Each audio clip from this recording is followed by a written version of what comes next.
John Kirby was born in one of the grey industrial suburbs of London. His childhood was spent among noisy streets and cramped houses, where every sound echoed throughout the surrounding area. From a very early age, he showed amazing dexterity and intelligence, which set him apart from his peers. His family lived modestly. John's father worked in a factory, and his mother worked in a local laundry. Despite their efforts, there was barely enough money for the basic necessities. This became a constant reminder to John that life is full of injustices. At school, John was not a good student, but his ability to circumvent the rules and find a way out of any situation attracted the attention of teachers.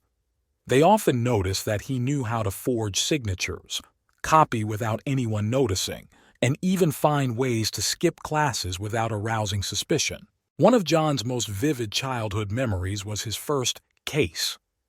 He was only 10 years old when he managed to steal a candy bar from a local store without being noticed by a security guard.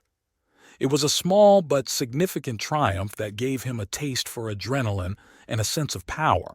As John grew older, he began to realize that his talents could bring more than just petty thefts.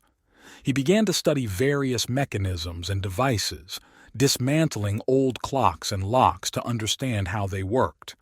His interest in technology led him to more complex schemes and tricks. By the time John was 16, he was already an experienced burglar.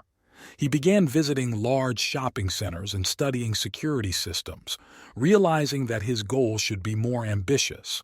And then, for the first time seeing a plane taking off into the sky, John realized that his path lay higher and further, to airports and airplanes where real treasures were hidden. As a teenager, John began to spend more and more time near airports.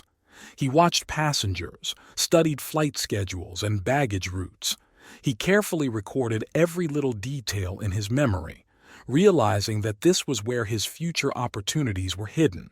Working temporary jobs, John saved enough money to purchase basic equipment for his ideas.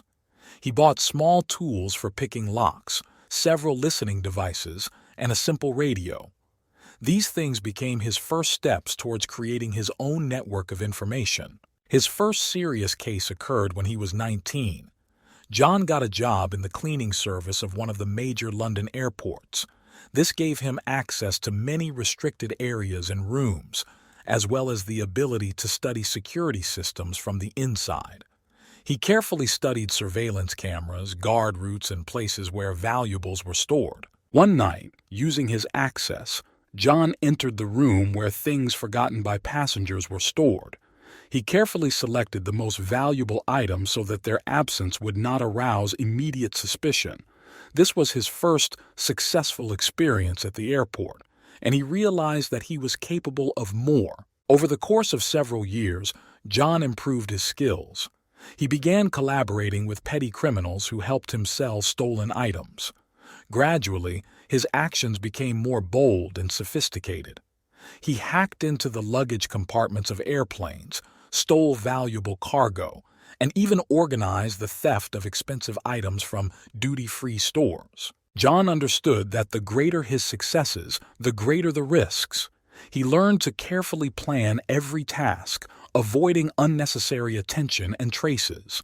He used fake documents and personal connections to stay undetected. One day, during one of his raids, John met Mark, a former airport security officer who had been fired for misconduct.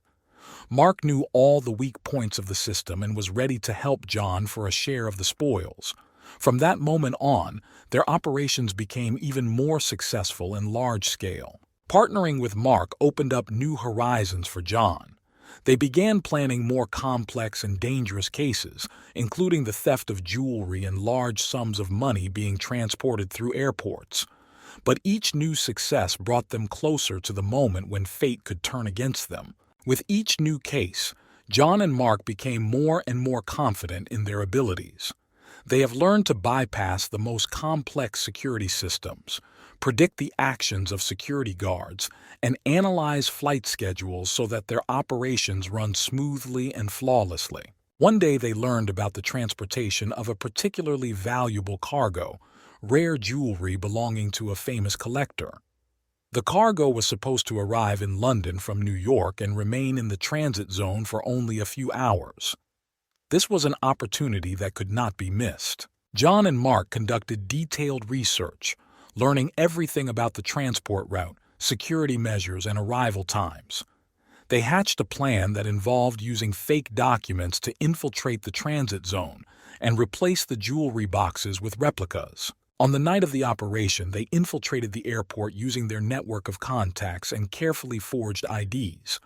Acting quickly and coordinatedly, they bypassed the security systems and entered the room where the cargo was stored. The work went like clockwork, but at some point they noticed that one of the guards was watching them. Without losing their cool, John and Mark continued with their plan. They took advantage of the fact that the guard did not have direct access to their area and managed to complete the cargo change before the alarm was raised. Leaving the airport, they could hardly hide their excitement, realizing that the situation could get out of control at any moment. They managed to escape unnoticed, and within a few hours the valuable jewelry was in the hands of their partner, who was involved in the sale of stolen goods. The success of this business strengthened their reputation as consummate masters of their craft. But with every successful business, the risks also increase. Authorities began to take notice of the increasing number of thefts at airports, and investigations became more intense. John and Mark understood that sooner or later they might get caught, but this only spurred them to develop even more sophisticated plans. They soon learned about the transportation of a large shipment of cash intended for one of the largest banks in London. This business promised to be the most dangerous, but also the most profitable. They began their preparations knowing that the slightest mistake could cost them their freedom. Their path forward became increasingly dangerous, but it was not in their rules to retreat. John and Mark continued to move forward, leaving behind them a trail of inconspicuous but skillfully executed thefts that will remain unsolved for a long time. Preparing to rob a cash shipment required the utmost concentration and precision. John and Mark began by studying the transportation route, departure and arrival times, and security systems. They found out that the money would be transported in an armored van accompanied by armed guards. John decided that for this task, they would need more than just cunning and dexterity. They turned to their old friend, Mike, who specialized in electronic security systems.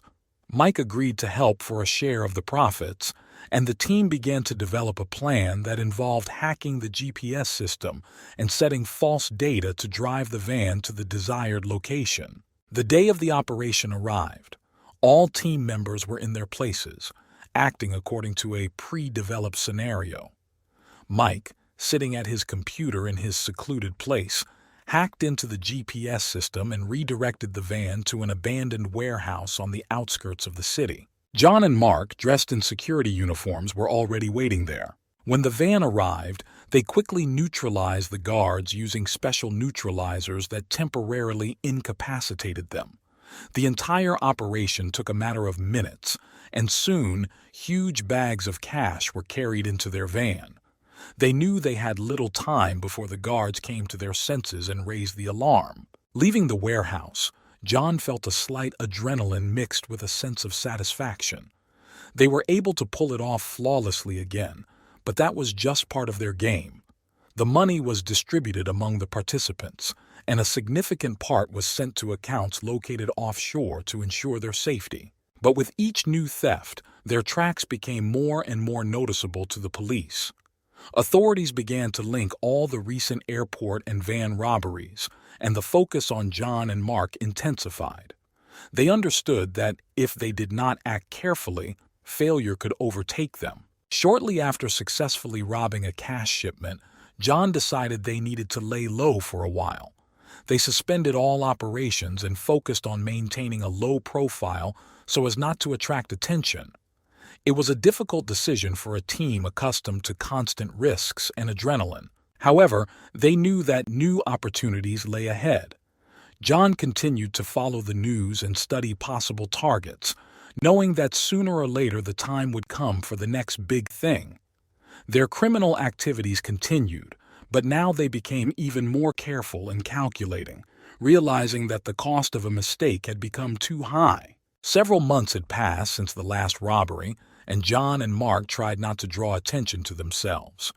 They knew that the police had increased surveillance of all suspicious persons in the area. But life without thrills and adrenaline became unbearable for them. One day, John received information about the transportation of antique art objects that were supposed to arrive in London on a private jet. It was a unique opportunity, but also extremely risky. They decided that they would need the help of a wider team to succeed. John contacted an old acquaintance, an expert in hacking complex security systems, Victor. Victor, who had already established himself as a brilliant hacker, agreed to help in exchange for a generous share of the loot. They were also joined by Lisa, a master of disguise and social engineering specialist who could deceive anyone. The team assembled and John began planning the operation. The first step was to find out everything about the flight: arrival time, route from the runway to the cargo storage area, number of guards, and security systems. Victor hacked into the airport's internal network, providing access to all the necessary data. The day of the operation arrived. Lisa, disguised as an airport employee, entered the building and installed several hidden cameras so the team could monitor the situation in real time. Victor was in hiding, monitoring all electronic systems and ready to intervene at any moment. John and Mark waited in a pre-arranged vehicle. When the plane landed, Victor turned off the surveillance cameras for several minutes, creating the illusion of a system failure. Lisa sent security officers to the opposite end of the airport, reporting an alleged problem. At this time, John and Mark entered the hangar where antique items were unloaded. Everything went according to plan. They quickly and quietly replaced the boxes with antiques with copies that Lisa had prepared in advance. Their task was completed in a matter of minutes, and soon they were leaving the airport, leaving behind only traces of virtuoso work. They managed to escape unnoticed, and the valuable antique items were in the capable hands of their partners. This success confirmed to them that even in the most difficult conditions they are capable of more. But with each new case, the attention to them from the authorities grew. The police began to suspect that the same group was behind all the recent robberies. Large-scale investigations began, and John and Mark realized that it was time not only to lie low, but also to come up with a new, even more cunning plan to continue their activities and not get caught. They continued to live on the edge, realizing that every step could be their last. But that didn't stop them. Together with Victor and Lisa, they began to develop a new, grandiose operation that was supposed to eclipse all their previous successes. Several weeks have passed since the successful antique heist, and John, Mark, Victor, and Lisa are lying low, waiting for the right moment for the next case. During this time, they followed the news and studied possible targets, staying one step ahead of the police. One day, Lisa learned about an international conference that was to be held in one of the most prestigious hotels in London. The conference was to be attended by representatives of large companies, as well as private collectors with unique objects of art and valuable documents. This was the team's chance to pull off one of the most daring heists of their careers. John and Mark began planning. The first step was to infiltrate the hotel under the guise of staff to study its layout and security systems. Lisa and Victor began to develop false identities that would allow them to enter the hotel without suspicion. Victor also took on the task of hacking into the hotel's internal network to gain access to surveillance cameras and security systems. On the day of the conference, the team acted according to a pre-prepared plan. Lisa, disguised as an event organizer, gained access to restricted areas and installed hidden cameras. Victor, being in the shelter, controlled all the security systems and was ready to turn them off at the right time. John and Mark, dressed as waiters, quietly moved around the hotel studying the location of valuable items and documents. The conference was in full swing when Victor turned off the cameras for a few minutes, creating the illusion of a technical failure. Lisa distracted the guards by reporting a fake incident on the other side of the building. At this time, John and Mark entered the rooms where valuable items and documents were stored. Everything went smoothly. They quickly and silently collected the loot and returned to their positions without attracting attention. When the cameras started working again, no one noticed the loss, and the team was already leaving the hotel, carefully hiding traces of their presence. However, this time they decided to act even more carefully. Instead of immediately selling the stolen goods, they hid the loot in hiding places throughout the city. This gave them time to study the market and find reliable buyers. After the successful operation, John realized that their activities were becoming increasingly risky. He suggested that the team temporarily stop major robberies and focus on small but no less profitable cases in order to reduce police attention. They began planning a series of small but elaborate thefts to maintain their income and not attract too much attention. John, Mark, Victor, and Lisa continued to act, each time surprising with their ingenuity and ability to stay one step ahead of their pursuers. Their criminal career continued, and each new success spurred them on to new, even more ambitious plans. John and his team, having decided to scale down their operations for a time, began to focus on small-scale thefts and scams that could generate sufficient income while remaining less visible. Each team member took on a specific role in these new challenges. One of the first targets was a prestigious jewelry show taking place in central London. Lisa, using her skills of disguise, entered the exhibition under the guise of a wealthy collector. She struck up conversations with vendors and other visitors, quietly finding out where the most valuable exhibits were kept. John and Mark, dressed as maintenance personnel, studied the security system and the patrol routes of the guards. Victor, as always, controlled the situation remotely, ready to intervene at any moment. The next day, when the show was to open to the public, the team began their operation. Lisa distracted the attention of security guards and sellers by having animated conversations and causing random incidents.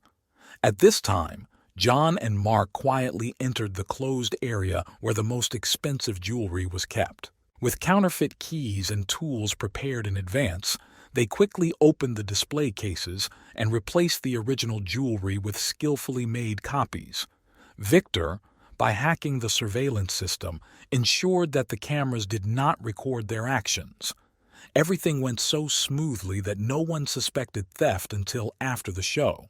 With each such successful undertaking, the team became more and more confident in their abilities. But John understood that they could not continue to operate in low-visibility mode forever. He began to think about a new, more ambitious operation that could become their biggest undertaking. One evening, while watching the news, John learned of an upcoming auction that would feature one of the rarest and most valuable diamonds in the world. This auction attracted the attention of collectors and wealthy people from all over the world, and the level of security promised to be unprecedented. John suggested that the team consider this auction as their next target. They began collecting information about the venue, security system, and participants. Lisa found ways to penetrate the circles of organizers, gaining access to important data and contacts. Victor, having studied the building plans and security system, began to develop a plan to hack electronic locks and surveillance cameras. Mark and John set about developing logistics and escape routes to minimize risks and ensure a quick and safe escape from the crime scene. John understood that this task would require maximum preparation and coordination of all team members. Every step was carefully thought out and rehearsed. They knew that the success of this heist would provide them not only with enormous wealth, but also with even higher stakes in their game with the law. While they were preparing for their most daring operation, the police were also not sitting idly by. Officers worked around the clock to try to unravel who was behind a string of robberies. John and his team continued to act with the utmost caution, knowing that any mistake could be fatal. But fear was not what could stop John and his team. They continued to move forward, each time testing their boundaries and striving for new heights in the world of crime. Preparing for the auction heist was the most intense and difficult stage in the career of John and his team. They understood that this time the stakes were too high, and the slightest mistake could cost them their freedom. Each team member put all their effort and knowledge into developing the plan. Lisa, as always, was in the thick of things. She infiltrated the auction organizers, gaining their trust and gaining access to important details. Lisa learned about the time and place of storage of the diamond before the auction, security routes, and the features of the security system. Victor, using this data, hacked into internal systems to control security cameras and locks. John and Mark carefully planned their infiltration and escape routes. They chose nighttime for the operation, when activity in the building would be minimal and the guards would be tired and less attentive. They also developed a diversion plan to confuse security and police if necessary. The day of the auction has arrived. Everything went according to plan. Lisa, dressed as an elegant lady, was present at the event, quietly watching the security and participants. John and Mark, disguised as technicians, entered the building under the pretext of fixing non-existent problems. Victor, sitting at his computer, controlled all security systems, ready to intervene at any moment. When the right moment came, Victor turned off the cameras in the right areas, and John and Mark entered the room where the diamond was kept. Everything was calculated down to the second. They quickly opened the protective case and replaced the diamond with a copy. At this point, Lisa created a distraction, causing a small scandal among the guests, which allowed John and Mark to leave the building unnoticed. Everything went smoothly, and the team managed to leave before security discovered the substitution. But John understood that this was only the first stage of their plan. They had to get the diamond out of the country safely and find a reliable buyer to dispose of it. Victor developed a complex transportation scheme, including several intermediate points and dummies, in order to confuse possible traces. The next day, news of the daring robbery spread throughout the world. The police were at a loss, having no idea who could have committed such a masterfully planned crime. John and his team celebrated their success, but knew they had to be even more careful now. They temporarily hid, traveling to different cities and countries so as not to attract attention. Each of them continued to fulfill their roles, maintaining communications through encrypted channels and preparing for the next phase of their operation. John, in a safe place, began to consider new opportunities and challenges. He knew that their activities had attracted the attention of the best detectives and intelligence agencies, and each new step must be even more carefully thought out. But despite all the risks, John and his team were not going to stop. Their life was a game with high stakes, and each new success spurred them to new, even more ambitious goals. Several months have passed since the successful auction robbery. John and his team lay low, avoiding unnecessary attention. They knew that the police and intelligence services would not stop in their search, and therefore acted with extreme caution. Despite this, they continued to plan and prepare for new operations. One of their refugees was a small estate in the south of France, where they could calmly discuss their plans and develop new strategies. Lisa, thanks to her connections, was able to provide them with false documents and new identities. Victor developed a sophisticated communication system that was virtually invulnerable to interception. John began to think about a new goal. He learned about an upcoming exhibition of rare historical artifacts at one of London's largest museums. Among the exhibits was a unique gold medallion that belonged to the royal family and was valued at millions of pounds. John understood that this business would be no less risky than the previous one, but the potential gain was worth it. The team began preparations. Lisa again infiltrated the circle of exhibition organizers, gaining access to information about the security system and security features of the museum. Victor hacked into the museum's internal networks to study the building's plans and the guards' routes. John and Mark developed a detailed plan for entry and exit, taking into account all possible risks. On the day of the exhibition, Lisa, disguised as a curator, secured access to restricted areas of the museum. She installed several hidden cameras so the team could monitor what was happening in real time. John and Mark, again disguised as technicians, entered the building under the pretext of servicing the ventilation systems. Victor, as always, was ready to intervene and turn off the cameras at the right moment. When the right time came, Victor turned off the cameras in the medallion storage area. John and Mark quickly entered the room, opened the display case, and replaced the medallion with an elaborate replica. Everything went according to plan, and they managed to leave the museum before anyone noticed the substitution. They carefully covered their tracks and distributed the loot, continuing to maintain contact through encrypted channels. The next day, news of a daring museum robbery dominated the headlines, and the police were again stumped with no leads. John and his team decided that they should lay low again for a while. They moved to different countries so as not to attract attention. Each of them continued to do their own thing, but remained in touch, preparing for the next stage. Meanwhile, John began to consider new possibilities. He knew that with each successful robbery their reputation grew, but the risks also became higher. He realized that they needed to be even more sophisticated in order to remain elusive and continue their operations.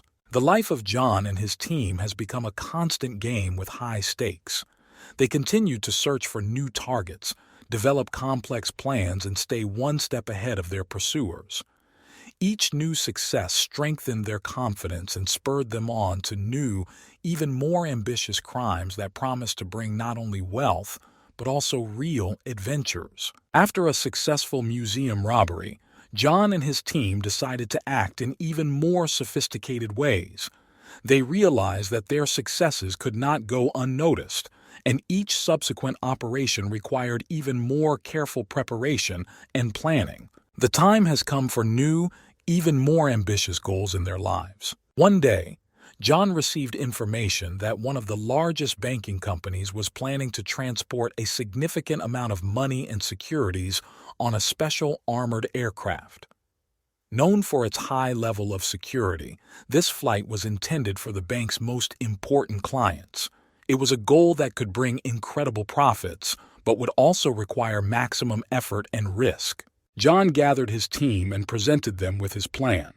They decided to use their network of contacts and specialists to prepare this operation.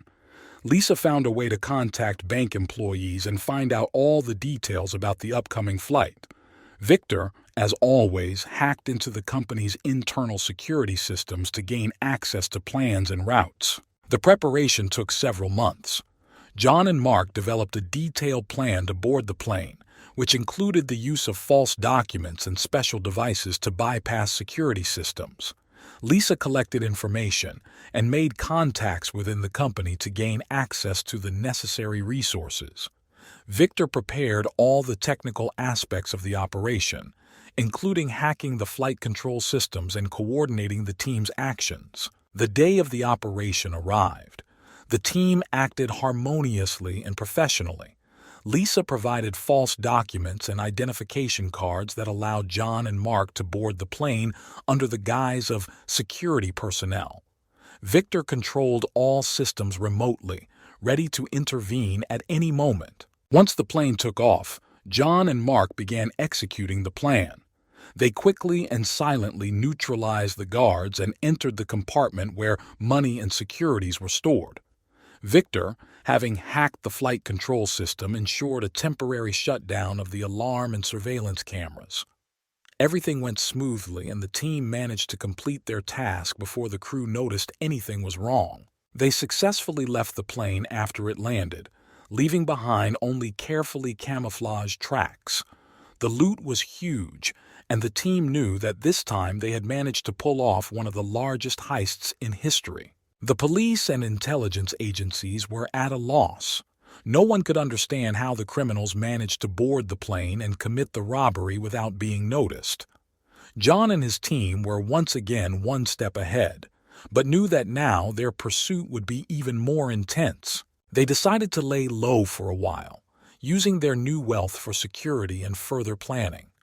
John began to consider new goals and opportunities, realizing that each new success made their life even more risky, but also even more exciting. Life went on, and John, Mark, Lisa, and Victor continued to operate with the utmost care and resourcefulness. They knew that new challenges and adventures lay ahead, and they were ready to meet them with the same passion and determination that had led them to success over the years. John and his team's plan to rob an armored plane carrying huge amounts of money and securities was carefully thought out and prepared. Every step, every moment of the operation was worked out to the smallest detail. Collection of information. Lisa, thanks to her contacts, received the exact flight schedule, a list of crew and security, as well as information about the security systems on board. Victor hacked into the internal systems of the bank and airline to find out all possible details and weak points. Fake IDs. Lisa created fake IDs for airline security and maintenance personnel. This allowed John and Mark to board the plane unhindered. Technical preparation. Victor prepared devices for temporarily disabling alarms and surveillance cameras. He also developed a plan to hack the flight control system to give the team control of the situation at a critical moment. Day of surgery. Early in the morning, the team gathered in one of the prepared places. John and Mark, dressed in security uniforms, checked their false documents and equipment. Lisa, under the guise of an airline representative, provided them with access to board the plane. Victor remained in touch, ready to intervene at any moment. Infiltration on board. John and Mark arrived at the airport several hours before takeoff. After passing through several levels of security control, they freely entered the area where the plane was located. Fake documents and confident behavior allowed them to avoid suspicion. On board, they took their positions in the technical area of the aircraft. Lisa, being on the ground, monitored all the actions and kept in touch with the team. As the plane took off, Victor hacked into the flight control system and temporarily disabled the alarm and surveillance cameras. This gave John and Mark a few minutes to act. They quickly and silently neutralized the guards using special neutralizers that temporarily incapacitated them. They then entered the compartment where money and securities were stored. John and Mark opened the safes using pre-prepared codes and devices. They worked quickly and smoothly, loading bags of cash and securities into prepared containers. Victor continued to monitor the flight control system, providing the team with additional minutes to complete the mission. Having completed loading the loot, John and Mark returned to their positions in the aircraft maintenance area. Victor restored the normal operation of the systems. The alarm and cameras started working again, without arousing suspicion among the crew. Lisa, being on the ground, coordinated their further actions. When the plane landed, John and Mark quietly left the plane using the rear exit for technical personnel. They quickly merged with the crowd at the airport and left it, leaving only carefully camouflaged traces behind them. The loot was delivered to pre-prepared caches. John and his team decided to temporarily disperse to avoid unnecessary attention. Lisa provided them with new fake documents and safe places to hide. Police and intelligence agencies began an investigation, but investigators were unable to find any leads. The operation was performed so cleanly and professionally that John's team remained above suspicion. In the following months, the team continued to operate cautiously, using the funds they had obtained to ensure their safety and plan new operations. John, Mark, Lisa, and Victor continued to stay one step ahead of their pursuers, preparing for new challenges and adventures. Several months passed after the plane robbery, and John's team continued to live cautiously, avoiding any risks. Their actions were thought out to the smallest detail so as not to arouse suspicion. John received information about the transportation of a particularly valuable shipment of diamonds through one of the largest international airports. These diamonds were to be flown by private jet to Switzerland to avoid taxes and controls. The information seemed attractive to John, and he began to discuss it with the team. Lisa took on the task of collecting data. She established contacts among airport staff and learned all the details about the flight, security systems, and transportation routes. Victor hacked into the airport's internal networks to gain access to security cameras and building plans. The team began to develop a plan. John and Mark decided that this time it would require even more sophistication and caution. They prepared false documents and identification cards that would allow them to enter restricted areas of the airport under the guise of technical personnel. When the day of the operation arrived, John and Mark arrived at the airport early in the morning. Lisa provided them with access to restricted areas by pretending to be an airline employee. Victor, as always, controlled all security systems and was ready to intervene at any moment. Having penetrated the restricted areas, John and Mark began to act according to plan. Victor temporarily turned off surveillance cameras in the right places, creating the illusion of a technical failure. Lisa distracted the guards and other employees to give John and Mark enough time. They quickly entered the compartment where the diamonds were stored and opened the safes using previously prepared devices. The entire process took mere minutes, and they managed to leave the building before anyone noticed their actions. The diamonds were hidden in pre-prepared hiding places, and the team dispersed to different cities to avoid attention. Police and intelligence agencies began an investigation, but could not find any leads. John and his team continued to act cautiously, using the funds they had obtained to ensure their safety and plan new operations. They knew that each new success made their life even more risky, but also even more exciting. Every day brought new challenges, and John, Mark, Lisa, and Victor were ready to meet them with the same passion and determination that had led them to success over the years. After the successful diamond heist, John's team lay low for a while, enjoying the fruits of their labors and thinking about new plans. Despite the risk and constant pressure, each of them felt that they were living a full life, full of adrenaline and adventure. One day, Lisa learned about an upcoming exhibition of rare artifacts from ancient Egypt, which was to be held in London. Among the exhibits was one particularly valuable, a golden sarcophagus encrusted with precious stones worth millions of pounds. It was a goal that not only promised huge profits but also presented a real challenge. John and the team began gathering information.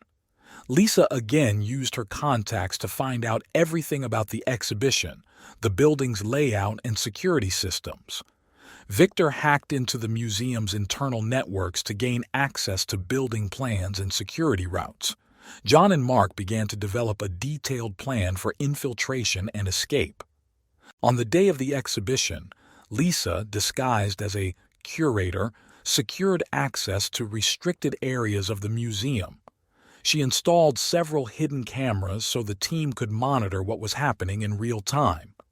Victor was ready to monitor all security systems, and John and Mark, disguised as technicians, entered the building under the pretext of servicing the ventilation systems. When the right moment came, Victor turned off the cameras in the required areas, and John and Mark entered the hall where the sarcophagus was displayed.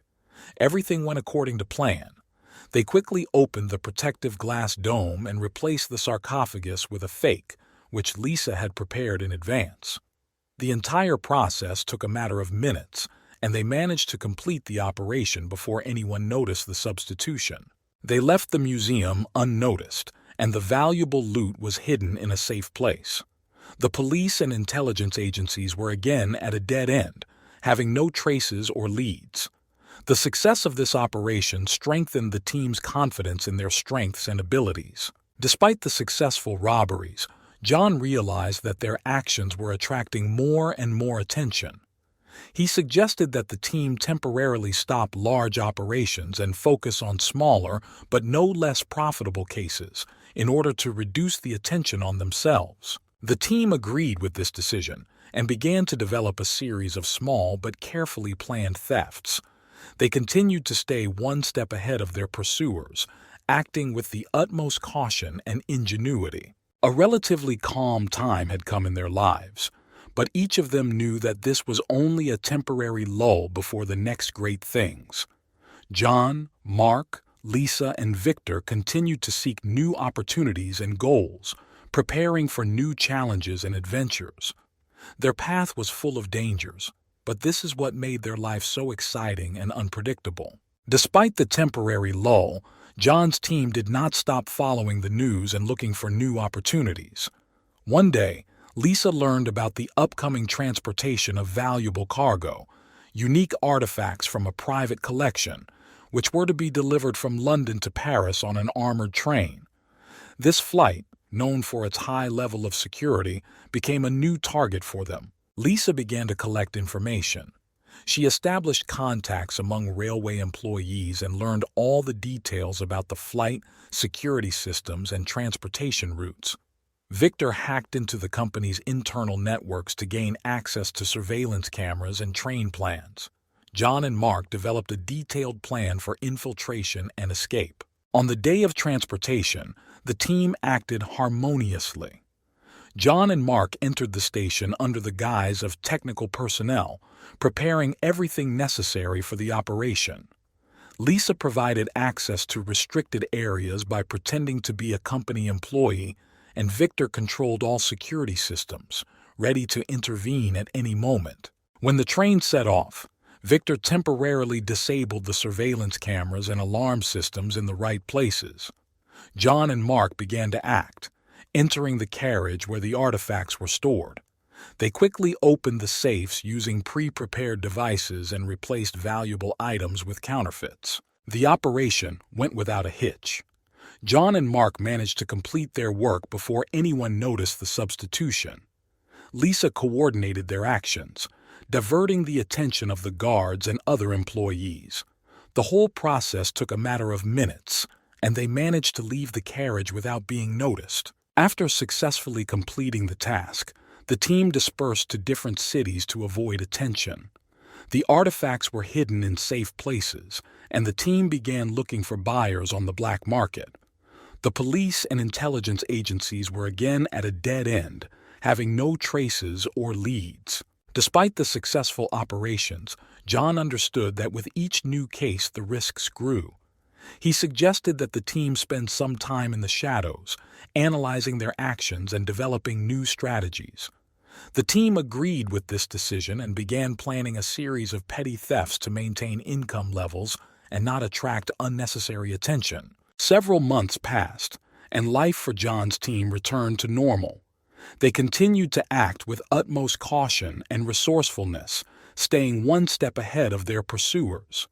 But each of them knew that sooner or later the time would come for a new, even more ambitious undertaking. One day, John received information about the upcoming transportation of a large shipment of gold on a warship heading to one of the ports of South America. It was a goal that could secure them for many years to come, but the risk was incredibly high. John began discussing this plan with the team, realizing that they would face one of the most difficult and dangerous tests of their careers. The team began to prepare for a new operation, realizing that success depended on the accuracy and coordination of their actions. Every step was carefully thought out and rehearsed to minimize all possible risks. New challenges and adventures lay ahead of them, and they were ready to meet them with the same passion and determination that had always helped them achieve success. Several months have passed since the successful train robbery. John and his team continued to operate cautiously, avoiding large transactions and focusing on small but profitable cases. However, information about the transportation of a large shipment of gold on a warship haunted John. Lisa began collecting data about the upcoming flight. She established contacts among port workers and learned all the details about the ship's route, security systems, and security. Victor hacked into the company's internal networks to gain access to the ship's plans and surveillance cameras. John and Mark developed a detailed plan to board and escape. The day of the operation was set at a time when the ship was to leave the port at night to avoid unnecessary attention. The team prepared all the necessary equipment and tools. Lisa again provided false documents and identification cards that allowed John and Mark to enter the port under the guise of technical personnel. When night fell, the team acted in harmony. Lisa, pretending to be a port employee, provided access to restricted areas.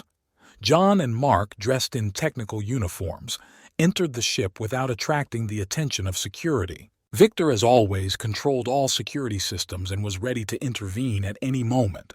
Having got on board, John and Mark began to act according to plan. Victor temporarily turned off surveillance cameras in the required areas, creating the illusion of a technical failure.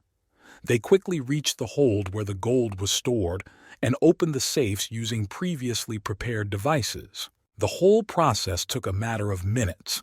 John and Mark transferred the gold into pre-prepared containers and left the hold without leaving a trace. Lisa distracted the guards by creating false incidents in other parts of the port. The team managed to complete the operation before anyone noticed the loss. The gold was delivered to pre-prepared caches, and the team dispersed to different cities to avoid attention. Police and intelligence agencies began an investigation, but found no traces or leads. Despite the successful operations, John understood that with each new case, the risks grew. He suggested that the team spend some time in the shadows, analyzing their actions and developing new strategies. The team agreed with this decision and began planning a series of petty thefts to maintain income levels and not attract unnecessary attention. Several months passed, and life for the team returned to normal. They continued to act with utmost caution and resourcefulness, staying one step ahead of their pursuers. But each of them knew that sooner or later the time would come for a new, even more ambitious undertaking. One day, John learned about an upcoming jewelry exhibition in one of the largest museums in the world. Among the exhibits was a unique ruby valued at millions of dollars. It was a goal that could be their next big thing. John began discussing this plan with the team, realizing that they would face one of the most difficult and dangerous tests of their careers. The team began to prepare for a new operation, realizing that success depended on the accuracy and coordination of their actions. Every step was carefully thought out and rehearsed to minimize all possible risks. New challenges and adventures lay ahead of them, and they were ready to meet them with the same passion and determination that had always helped them achieve success. John's team began preparing for a new business aimed at exhibiting jewelry in one of the largest museums in the world. Their goal was a unique ruby worth millions of dollars. Every member of the team understood that the success of this operation would require the utmost concentration and precision. Lisa again took up the collection of information.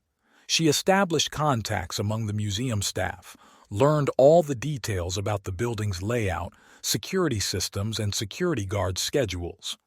Victor hacked into the museum's internal networks to gain access to surveillance cameras and building plans. John and Mark began to develop a detailed plan for infiltration and escape. The preparation took several months. Lisa, using her connections, provided false documents and identification cards that allowed John and Mark to enter the museum under the guise of technical staff. Victor developed a plan to hack security systems to temporarily disable security cameras and alarms.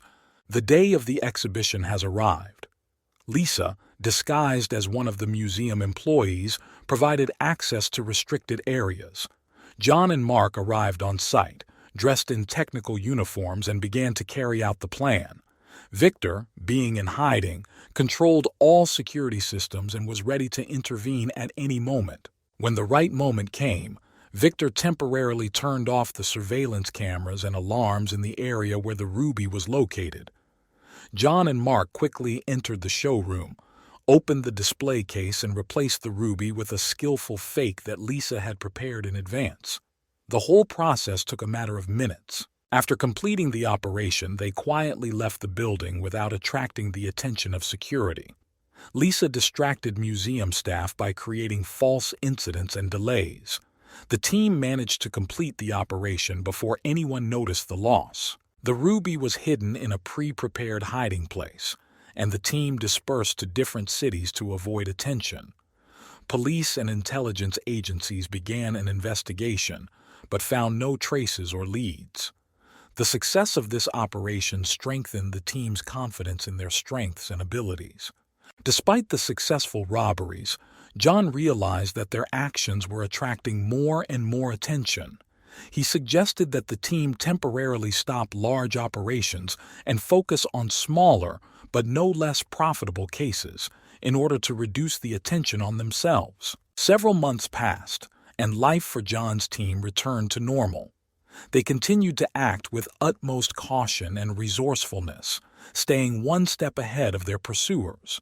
But each of them knew that sooner or later the time would come for a new, even more ambitious undertaking. One day, John received information about the upcoming transportation of a large batch of rare paintings and sculptures to an exhibition in New York. It was a goal that could secure them for many years to come, but the risk was incredibly high. John began discussing this plan with the team, realizing that they would face one of the most difficult and dangerous tests of their careers.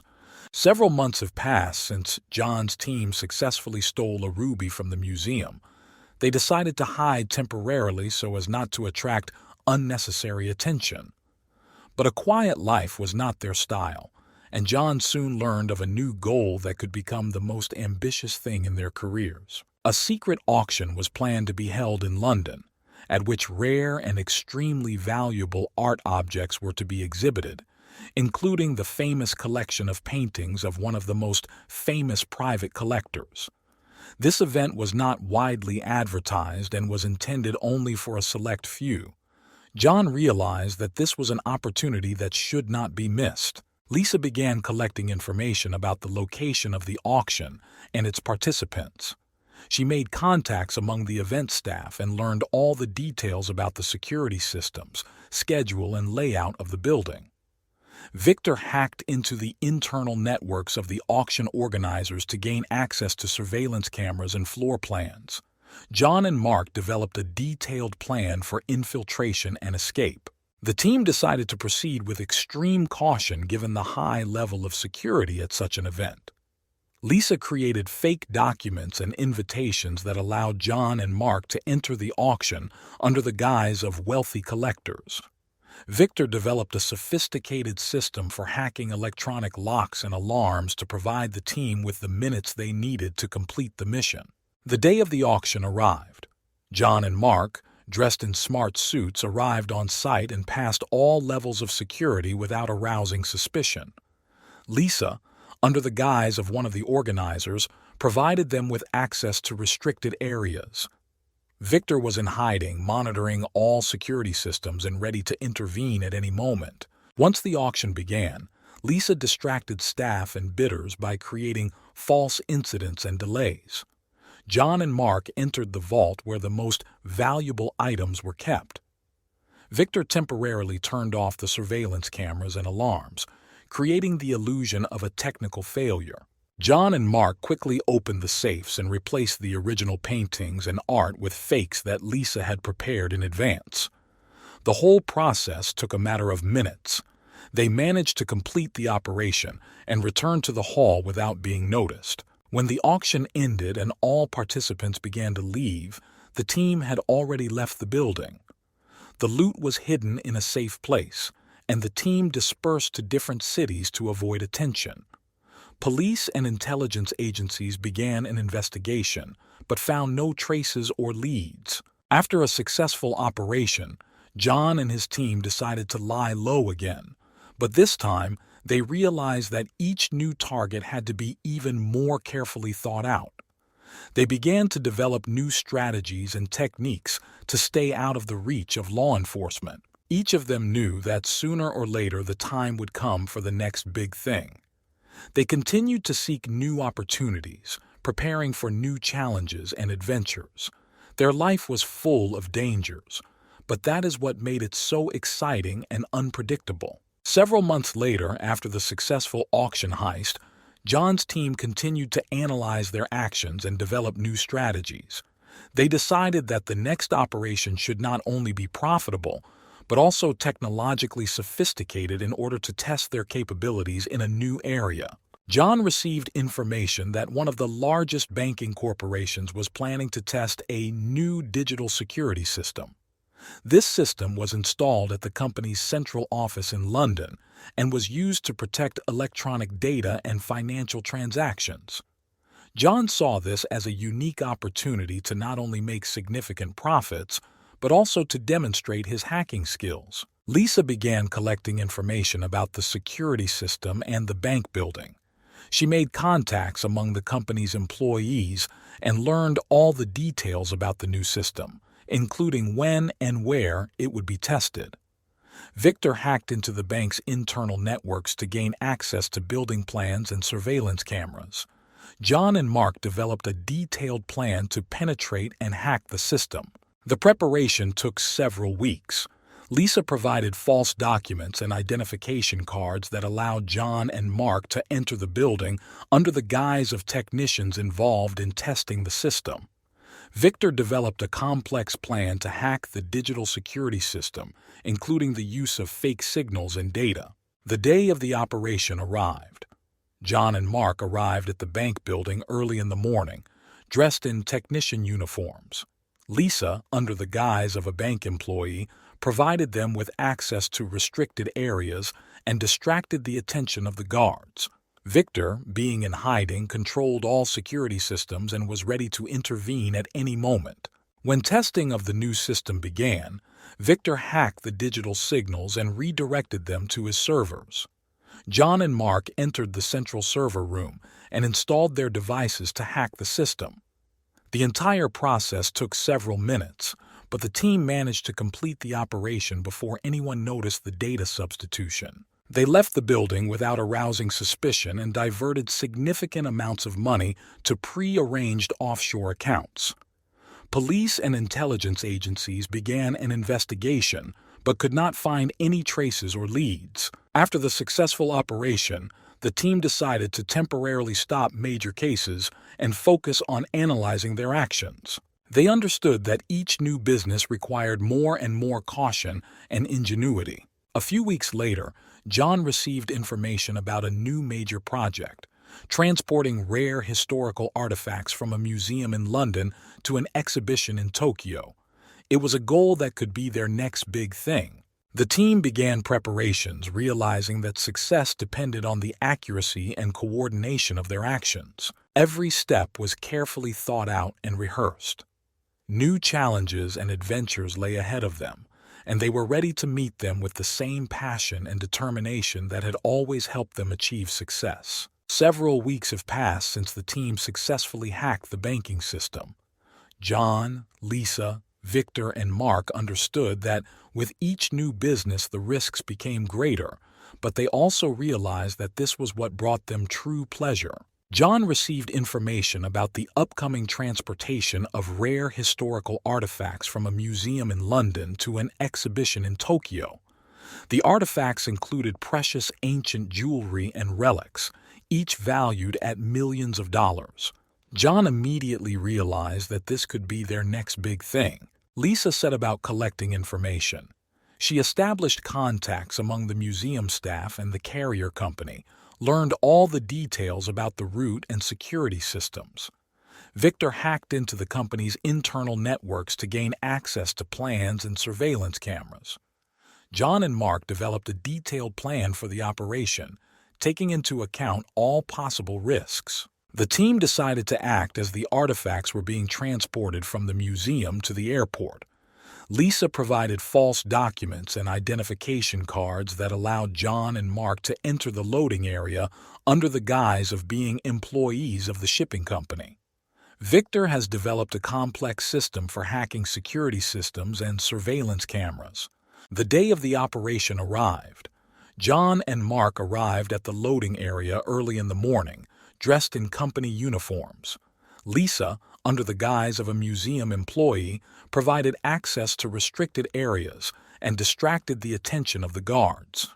Victor, being in hiding, controlled all security systems and was ready to intervene at any moment. When the artifacts began to be loaded onto the truck, Victor temporarily turned off the surveillance cameras and alarms in the right places.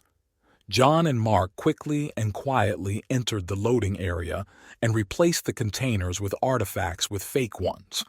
The whole process took a matter of minutes. After completing the operation, they quietly left the loading area without arousing suspicion.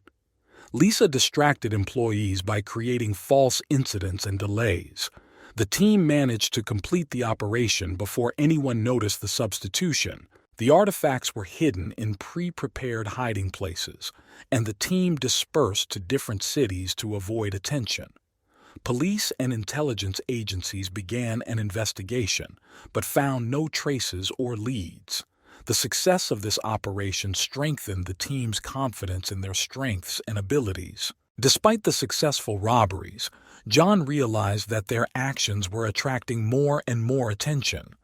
He suggested that the team temporarily stop large operations and focus on smaller but no less profitable cases in order to reduce the attention on themselves. Several months passed, and life for John's team returned to normal.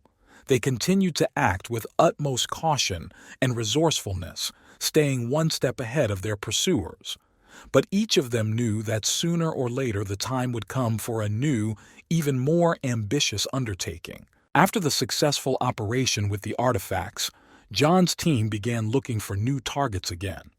Lisa found interesting information. One of the largest banks in the world was building a new high-tech storage facility for valuable and rare art objects. This vault promised to be the most secure in the world, which attracted the attention of John and his team. They realized that this was not just a goal, but a real challenge that they could not miss. The team began preparations. Lisa made contacts among the builders and engineers involved in the project and obtained building plans, information about safety systems and work schedules. Victor hacked into the bank's internal networks to gain access to security cameras and vault plans. John and Mark began to develop a detailed plan to penetrate and hack the system. The day came when the vault was to be filled with the first valuable items. The team decided to act at this point to minimize risks and exploit temporary flaws in the security system until it was fully debugged. Lisa provided false documents and identification cards that allowed John and Mark to enter the building under the guise of technicians. When evening came, Lisa, disguised as one of the bank employees, provided access to restricted areas. John and Mark arrived on site dressed in technician uniforms. Victor controlled all security systems and was ready to intervene at any moment. Having entered the building, John and Mark began to act according to plan. Victor temporarily turned off surveillance cameras and alarms in the right places, creating the illusion of a technical failure. John and Mark quickly entered the vault and opened several safes using previously prepared devices. However, the backup security system suddenly went off, which the team did not take into account in its plans. Victor immediately hacked this system, but the team had very little time left. John and Mark worked quickly, loading valuable items into prepared containers. Lisa distracted bank employees by creating false incidents and delays. The situation was heating up. The team managed to complete the operation and leave the vault just seconds before the police arrived on the scene. They disappeared, leaving behind only skillfully disguised traces. The artifacts were hidden in safe places, and the team dispersed to different cities to avoid attention. This operation showed John and his team that they were capable of handling even the most difficult challenges. However, they realized that each new goal required even greater caution and careful preparation. The police and intelligence agencies began a large-scale investigation, but could not find any traces or leads. Despite the successful heist, John suggested that the team temporarily stop major operations and focus on analyzing their actions and developing new strategies. They agreed, understanding that safety was most important. Several months passed, and life for the team returned to normal. They continued to act with utmost caution, staying one step ahead of their pursuers. Each of them knew that sooner or later the time would come for a new, even more ambitious undertaking. One day, John received information about a secret laboratory where rare and extremely valuable samples of new technologies were kept. This could be their next big goal, and the team began to prepare for a new operation, realizing that success depended on the precision and coordination of their actions. New challenges and adventures lay ahead of them, and they were ready to meet them with the same passion and determination that had always helped them achieve success. Several months had passed since the last operation, and John's team began to feel the itch for new adventures. They understood that each subsequent goal had to be even more unique and challenging to satisfy their desire for adrenaline and profit. One day, Victor received information about an upcoming exhibition of rare diamonds, organized by one of the largest jewelry companies in the world. It was a goal that could bring them not only wealth, but also real fame in the criminal world. Lisa began collecting information about the exhibition. She learned that the diamonds would be stored in a high-tech safe equipped with a variety of security systems, including biometric scanners, motion sensors, and temperature sensors. Victor hacked into the company's internal networks and gained access to the building plans and security system. John and Mark developed a detailed plan to break into the safe. The operation required careful preparation. Lisa provided fake documents and invitations to the exhibition so the team could sneak in under the guise of wealthy collectors and company employees. Victor developed a complex plan to hack security systems, including creating fake biometrics and bypassing motion sensors. The day of the exhibition has arrived. John and Mark, dressed in smart suits, arrived at the event and breezed through all levels of security. Lisa, under the guise of one of the organizers, provided access to closed areas and distracted the attention of employees. Victor, being in hiding, controlled all security systems and was ready to intervene at any moment. When the right moment came, Victor temporarily turned off the surveillance cameras and alarms in the area where the diamonds were stored. John and Mark quickly entered the vault using fake biometrics and bypassing motion sensors. They opened the safe using pre-prepared devices and replaced the diamonds with fakes that Lisa had prepared in advance. However, something unexpected happened during the operation. One of the guards, who happened to be in the zone, noticed something was wrong and raised the alarm. Victor quickly regained control of the security systems, but the team found itself in a difficult situation. John and Mark had to act quickly and decisively. They used smoke grenades and special devices to temporarily blind the guards to buy time to escape. Lisa helped coordinate the actions by creating false escape routes and distractions. The team managed to get out of the building just minutes before the police arrived. The artifacts were hidden in safe places, and the team dispersed to different cities to avoid attention. This operation showed John and his team that they could handle even the most unpredictable situations. Despite the risks, they remained beyond the reach of law enforcement.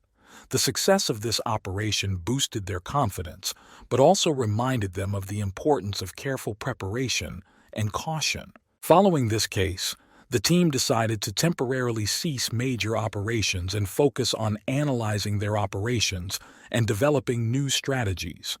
They understood that each new success made their lives even more risky, but this was precisely what brought them true pleasure. A few months later, John received information about a secret laboratory where unique samples of biotechnology and nanomaterials were stored. This could be their next big goal, and the team began to prepare for a new operation, realizing that success depended on the precision and coordination of their actions. New challenges and adventures lay ahead of them, and they were ready to meet them with the same passion and determination that had always helped them achieve success. After several months of quiet, John's team began to think about the next major operation. At this time, Victor came across information that attracted the attention of the entire team. One of the most influential pharmaceutical companies in the world was conducting research in the field of biotechnology and stored extremely valuable samples and secret data in its laboratories. It was a goal that promised not only huge profits, but also unique opportunities to use these technologies in the future. The team decided that this operation would require a completely new approach. They began with a detailed study of the company and its security systems. Lisa, using her communication skills, made several acquaintances among the company's employees and learned that the laboratory was located in an underground complex with a multi-level security system. Victor was able to hack into the company's internal networks and gained access to building plans and security systems, including motion sensors, biometric scanners, and temperature sensors. John and Mark knew that conventional methods wouldn't work. To ensure the success of the operation, they decided to use infiltration tactics. Lisa took a job at the company under the guise of a research assistant, which allowed her to quietly gather information about internal security procedures and schedules. Victor, meanwhile, developed a plan to hack security systems, which included creating false signals and diverting the attention of the guards. The day of the operation arrived. John, Mark, and Lisa were ready for action. Lisa, already working within the company, provided access to restricted areas. John and Mark arrived on site disguised as technical support personnel, allowing them to enter the building without raising suspicion. Victor, as always, controlled all security systems and was ready to intervene at any moment. Having entered the laboratory, John and Mark began to act according to plan. Victor temporarily turned off the surveillance cameras and alarms, creating the illusion of a technical failure. Lisa helped coordinate their actions, providing information about the location of the guards and laboratory staff. John and Mark quickly and silently entered the room where valuable samples and data were stored. However, unexpectedly, one of the company employees returned to the laboratory for forgotten documents. John and Mark were forced to go into hiding to avoid detection. Victor quickly regained control of the system so as not to arouse suspicion. When the employee left the premises, John and Mark continued their work, managing to complete the operation before anyone noticed their presence. They left the building without arousing suspicion and redirected valuable samples and data to pre-prepared servers. Lisa continued to work at the company for a few more days so as not to arouse suspicion, and then left it under the pretext of changing jobs. After the successful operation, the team decided to temporarily stop major cases and focus on analyzing their actions and developing new strategies. They understood that each new success made their lives even more risky, but this was precisely what brought them true pleasure. After a successful operation at a pharmaceutical company, John's team decided to spend several months in complete silence to avoid unnecessary attention. But a quiet life was not their style, and they soon began to look for new opportunities. This time, Lisa proposed something completely unusual, a major operation to steal an ancient manuscript, which was kept in one of the most secure libraries in the world. This manuscript was valuable not only for its historical significance, but also because it contained secrets that could be used to create new technologies. It was kept in the library under heavy security, in a special room equipped with a climate control system, biometric scanners, and many other security systems. Lisa began collecting information about the library and its security systems. She established contacts among the scholars and researchers working in the library and learned all the details about the location of the manuscript and its protection. Victor hacked into the library's internal networks and gained access to building plans and surveillance systems. John and Mark developed a detailed infiltration plan that included the use of camouflage and deception devices. The team decided to operate at night, when there were fewer staff and security guards in the library. Lisa, using her contacts, organized herself access to the library under the guise of a researcher working on a scientific article. She spent several days studying the building and installing the necessary hacking devices. The day of the operation arrived. John and Mark, dressed in technician uniforms, arrived at the site under the pretext of carrying out repair work. Lisa provided them with access to restricted areas, diverting the attention of the guards. Victor controlled all security systems, ready to intervene at any moment. When night fell, Victor temporarily turned off the surveillance cameras and alarms in the right places.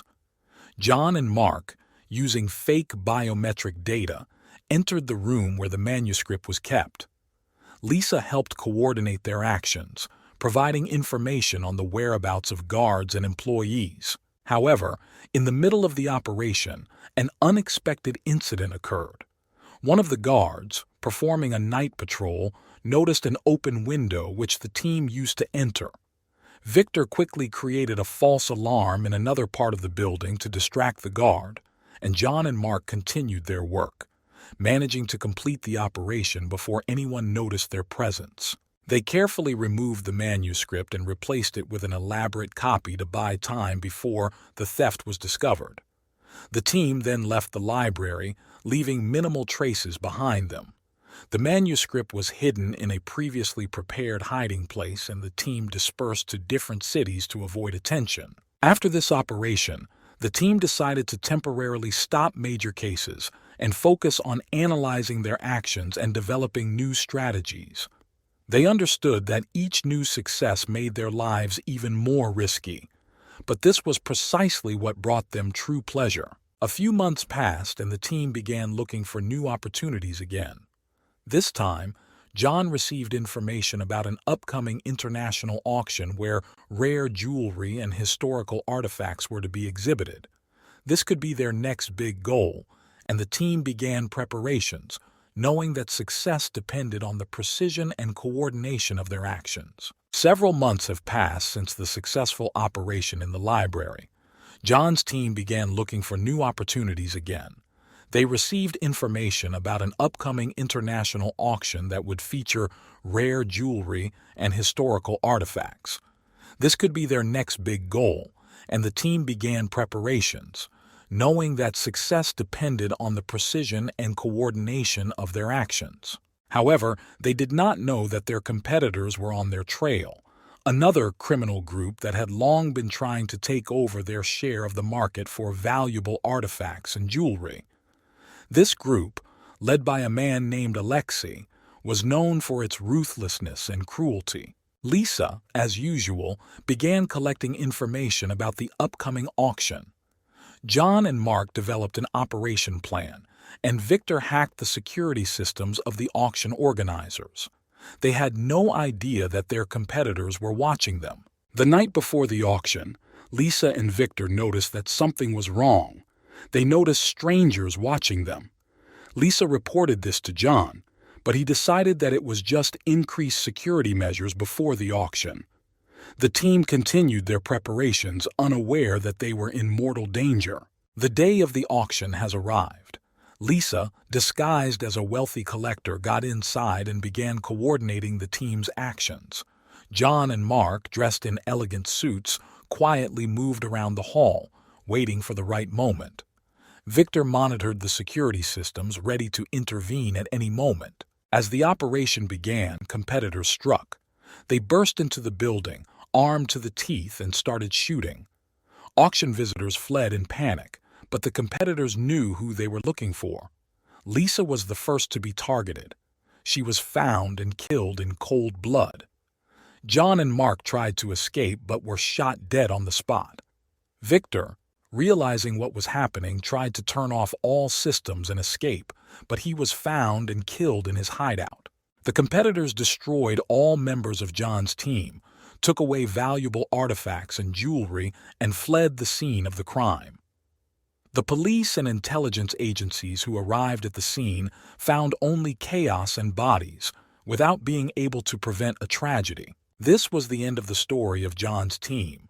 The ruthless struggle for power and wealth ended tragically for them. Their successes attracted too much attention and eventually became the cause of their demise. The competitors, having seized all the valuable artifacts and jewelry, fled the crime scene, leaving a trail of blood behind them.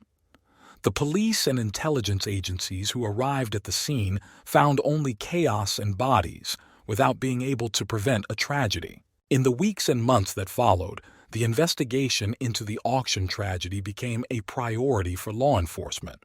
Soon, investigators were able to identify all the victims, including John, Mark, Lisa, and Victor. Their criminal activities became known and many of their past crimes were finally exposed.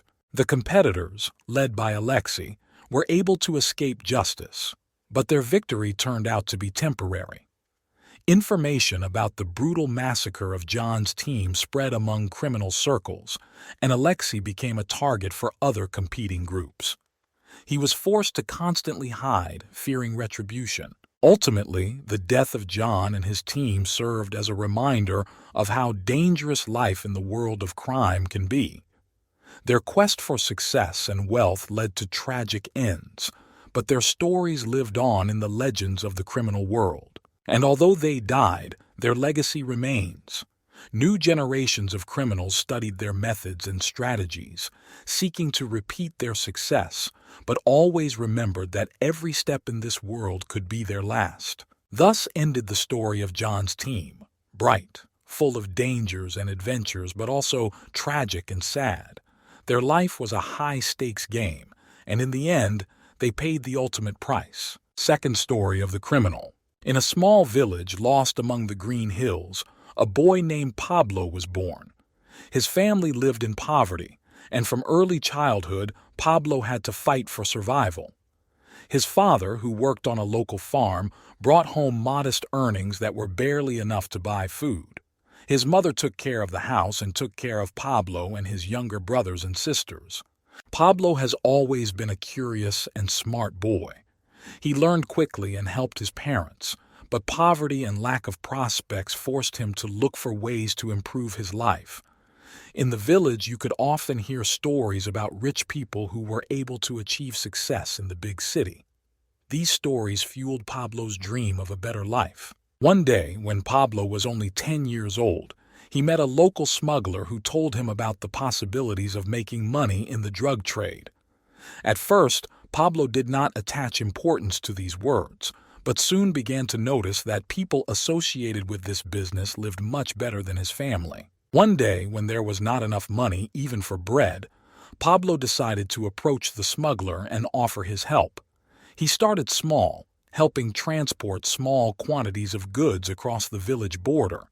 It was a dangerous occupation, but Pablo had ingenuity and dexterity, which allowed him to avoid trouble. Over time, Pablo realized that in order to get out of poverty and provide for his family, he would have to go further. He began to study the structure of the drug business, meet influential people, and build his network of contacts. His young age and innocent appearance allowed him to remain unnoticed by the authorities, which played into his hands. Pablo grew rapidly in his ambitions. His sharp mind and fearlessness made him successful in this dark world. He realized that in order to become a real drug lord, you need to have not only the ability to run a business, but also cruelty, the ability to make tough decisions and eliminate competitors. Thus began Pablo's journey from a poor village to the heights of the criminal world, a journey that would be full of trials, betrayals, and mortal danger. Every year, Pablo became more influential and experienced in the drug business. He managed to build a reliable network of suppliers and clients, and his income grew. He began to attract the attention of not only small smugglers, but also major players who saw him as a talented and ambitious young man. When Pablo turned 18, he decided to move to a large city, where there were much greater opportunities for growth. There, he quickly made contacts with local criminal groups and began to expand his empire. His methodical approach and ability to negotiate allowed him to avoid unnecessary conflicts and gain the trust of his partners. However, Pablo's path was littered not only with successes, but also with dangers. Competitors did not want to put up with his rapid rise and repeatedly tried to eliminate him, but Pablo was always one step ahead. He surrounded himself with loyal people who were ready to do anything for him. One of these people was his childhood friend Juan, who came to the city with him and became his right hand. Pablo was known among his men as a fair but merciless leader. He did not tolerate betrayal and severely punish those who tried to deceive him. Thanks to this, his organization was one of the most disciplined and efficient. As his influence grew, Pablo began to think about expanding his operations outside the country. He established connections with international drug cartels and began supplying drugs to new markets. His name became known far beyond the borders of his native country, and he gained a reputation as one of the most dangerous and intelligent drug lords. Despite all the risks, Pablo did not forget about his family. He supported his parents and brothers and sisters, trying to protect them from the world in which he lived.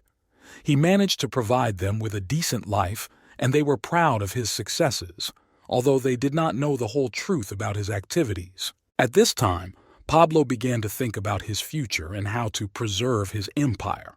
He understood that the eternal struggle for power and money could end badly, and began to look for ways to legalize his business. But in the world of drugs, such steps always involve huge risks, and danger awaited him at every step. Meanwhile, the authorities also began to pay attention to Pablo's rapid growth. Drug enforcement agencies began gathering information about his activities, and the net around him began to tighten. Pablo understood that any mistake could cost him his freedom or even his life, but he was not going to stop. He was ready to fight to the end, defending his name and his empire. Pablo became more and more immersed in his affairs, realizing that his every action must be carefully planned. His organization continued to grow, becoming more complex and multi-layered. He began to introduce new methods of conspiracy to avoid the attention of law enforcement agencies. One day, through his people, Pablo learned about a large shipment of drugs that was planned to be transported across the border. This was a chance to strengthen your position and make a big profit. He carefully prepared for the operation, taking into account all possible risks and using his best people. On the day of the operation, everything was going according to plan, but suddenly, everything went wrong. One of his team members, a new recruit named Carlos, turned out to be a police informant. Pablo realized that he had been betrayed at the most crucial moment. He quickly got his bearings and ordered his men to retreat to avoid arrest. Realizing that the police now know more about him than they would like, Pablo decided to temporarily lie low. He left for another city, where he began to establish new connections and restore his empire. But Pablo was not one to forget grievances. He knew that betrayal should not go unpunished. Soon Carlos was found dead in one of the abandoned warehouses. This was a warning to anyone who thought of betraying Pablo. He wanted to show that even the smallest attempts to disrupt his plans would be severely punished. Despite temporary difficulties, Pablo continued to strengthen his position. His name again became a symbol of fear and respect in the criminal world. At the same time, he began introducing new methods to disguise his business, using legitimate businesses to launder money. On one of these days, he met Sarah, a young and ambitious lawyer who helped him deal with legal issues. Sarah quickly realized who Pablo really was, but she was attracted by his charisma and determination. A romance began between them, which, it seemed, could change Pablo. Sarah believed that she could convince him to start a new life, away from crime. However, Pablo understood that leaving the game was not so easy. Each of his attempts to legalize his business encountered opposition from competitors and the attention of the authorities. He was trapped by his own success, and the only way out was to fight for survival. Meanwhile, his enemies were not asleep. One of the most powerful drug lords in the region, Diego, has started a war for territory. Attacks began on Pablo's warehouses, kidnappings of his people, and arson. Pablo knew that this was just the beginning, and he would have to take on this challenge. Pablo decided it was time to strike back. He carefully developed a plan to attack Diego's main warehouse, where huge stocks of drugs were stored. It was a risky venture, but Pablo understood that this was his chance to show everyone who the real boss is in this world. The operation began at night. Pablo's men infiltrated Diego's warehouse and blew it up, destroying all supplies. This was a strong blow to the enemy, which did not remain without consequences. Diego realized that Pablo would stop at nothing and began preparing a retaliatory attack. Pablo knew that the war had just begun, but he was ready to go to the end, defending his empire and people. He understood that every new day could be his last, but that did not stop him. He moved forward, driven by his ambitions and thirst for power. Pablo's story continued, and no one knew how it would end. But one thing was clear. This path was full of dangers and challenges that required maximum determination and caution from him. After the explosion of Diego's warehouse, talk began in the criminal world that Pablo had crossed all boundaries. The influence and fear he spread grew every day. Diego, humiliated and angry, decided that the only way out of this situation was the complete destruction of Pablo and his people. Pablo understood that a retaliatory strike would not be long in coming. He increased security measures, increased guards, and began preparing his people for possible attacks. His organization had new security protocols implemented, and every person knew what to do in the event of an attack. However, Diego acted cunningly. Instead of a direct attack, he began to bribe people around Pablo, trying to cause an internal split in his organization. Several of Pablo's loyal men were bribed or intimidated, and information about his plans began to leak out. One day, on an ordinary day, Pablo received news that one of his closest associates, Juan, was ambushed and killed. This was a big blow for Pablo. Juan was not only his right-hand man, but also his childhood friend. His death became a symbol that the war with Diego had entered a new, more brutal phase. Pablo knew that now he could not trust anyone. He tightened his control over his organization and began to carry out purges, eliminating those who might betray him. But every day became more and more dangerous for him. He knew that he had to be extremely careful and always be prepared for the unexpected. Meanwhile, Sarah, seeing how Pablo was increasingly immersed in this world of violence and betrayal, tried to persuade him to leave and start a new life. She saw that Pablo was suffering due to Juan's death and constant tension. But Pablo understood that there was no way out of this world, and any step back could be fatal. However, Sarah did not give up. She began to collect information about possible ways to legalize Pablo's business, turning to her connections and trying to find a way out of this vicious circle. She believed that Pablo could still be saved and become an honest man. While Sarah was searching, Pablo continued to prepare his operations. He realized that the only way to defeat Diego was to eliminate him once and for all. Pablo gathered all available information about the location and schedule of his enemy, planning a precise and decisive strike. In the evening, as Pablo prepared to meet with his men to discuss the details of the operation, his house was surrounded by special forces. The police, having received information from one of the traitors, decided to conduct a surprise raid. Pablo managed to hide in an underground tunnel, which he had built in case of such a development. Fleeing through a tunnel led Pablo to one of his safe houses, where he met the remnants of his loyal men. Realizing that the police and Diego would now be looking for him with renewed vigor, Pablo decided that the time had come for the final blow. He gathered his most reliable fighters and went to Diego's secret base. They entered there under cover of darkness, eliminating the guards and preparing explosives. While Diego was in his office, an explosion occurred and the building plunged into chaos. Pablo and his men got inside and a shootout began. Diego, wounded, tried to escape, but Pablo overtook him. At the last moment before delivering the decisive blow, Pablo looked into the eyes of his enemy and realized that this path would not lead to anything good. But there was no choice anymore. One shot and Diego was dead. After this, Pablo knew that his life would never be the same. He returned to Sarah, who, despite everything, continued to support him.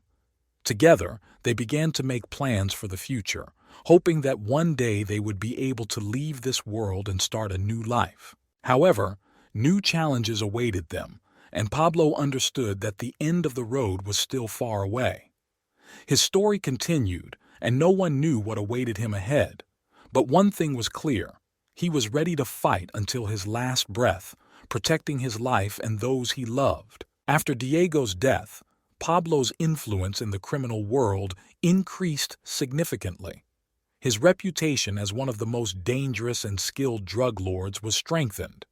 However, Pablo understood that with the growth of power, the number of enemies also increases. He knew that his victory over Diego had attracted the attention of both competitors and law enforcement. The police have stepped up their efforts to combat drug trafficking, and Pablo has become one of the main targets. He was forced to take additional security measures, travel with guards, and use complex schemes to transmit information. But despite all the precautions, his business continued to flourish. Sarah, seeing how Pablo was plunging deeper into this world, continued to look for ways to legalize it. She met with lawyers, researched investment opportunities in legitimate businesses, and tried to convince Pablo that there was another way. Pablo listened to her but understood that leaving the game was not so easy. Each step towards legalization required enormous effort and was fraught with risk. One of these steps was an attempt to invest in a legal company engaged in construction.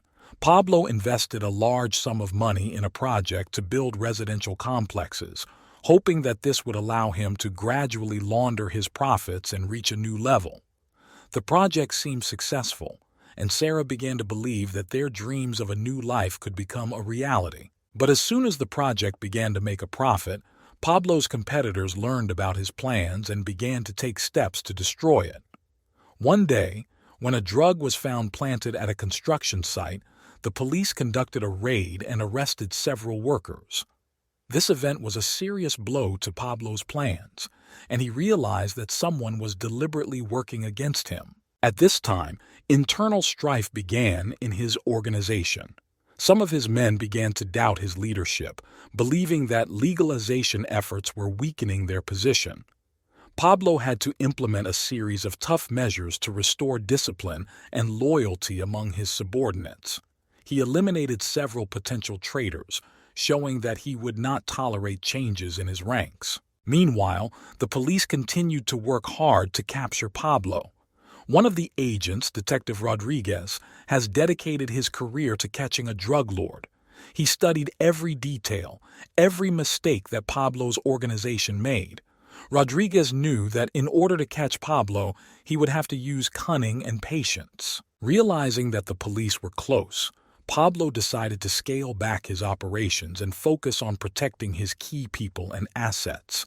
He began to act more carefully, reducing the number of meetings and moving only when accompanied by security. But his confidence in his own safety was soon shaken. One day, Sarah received an anonymous letter containing information about an upcoming police operation to capture Pablo.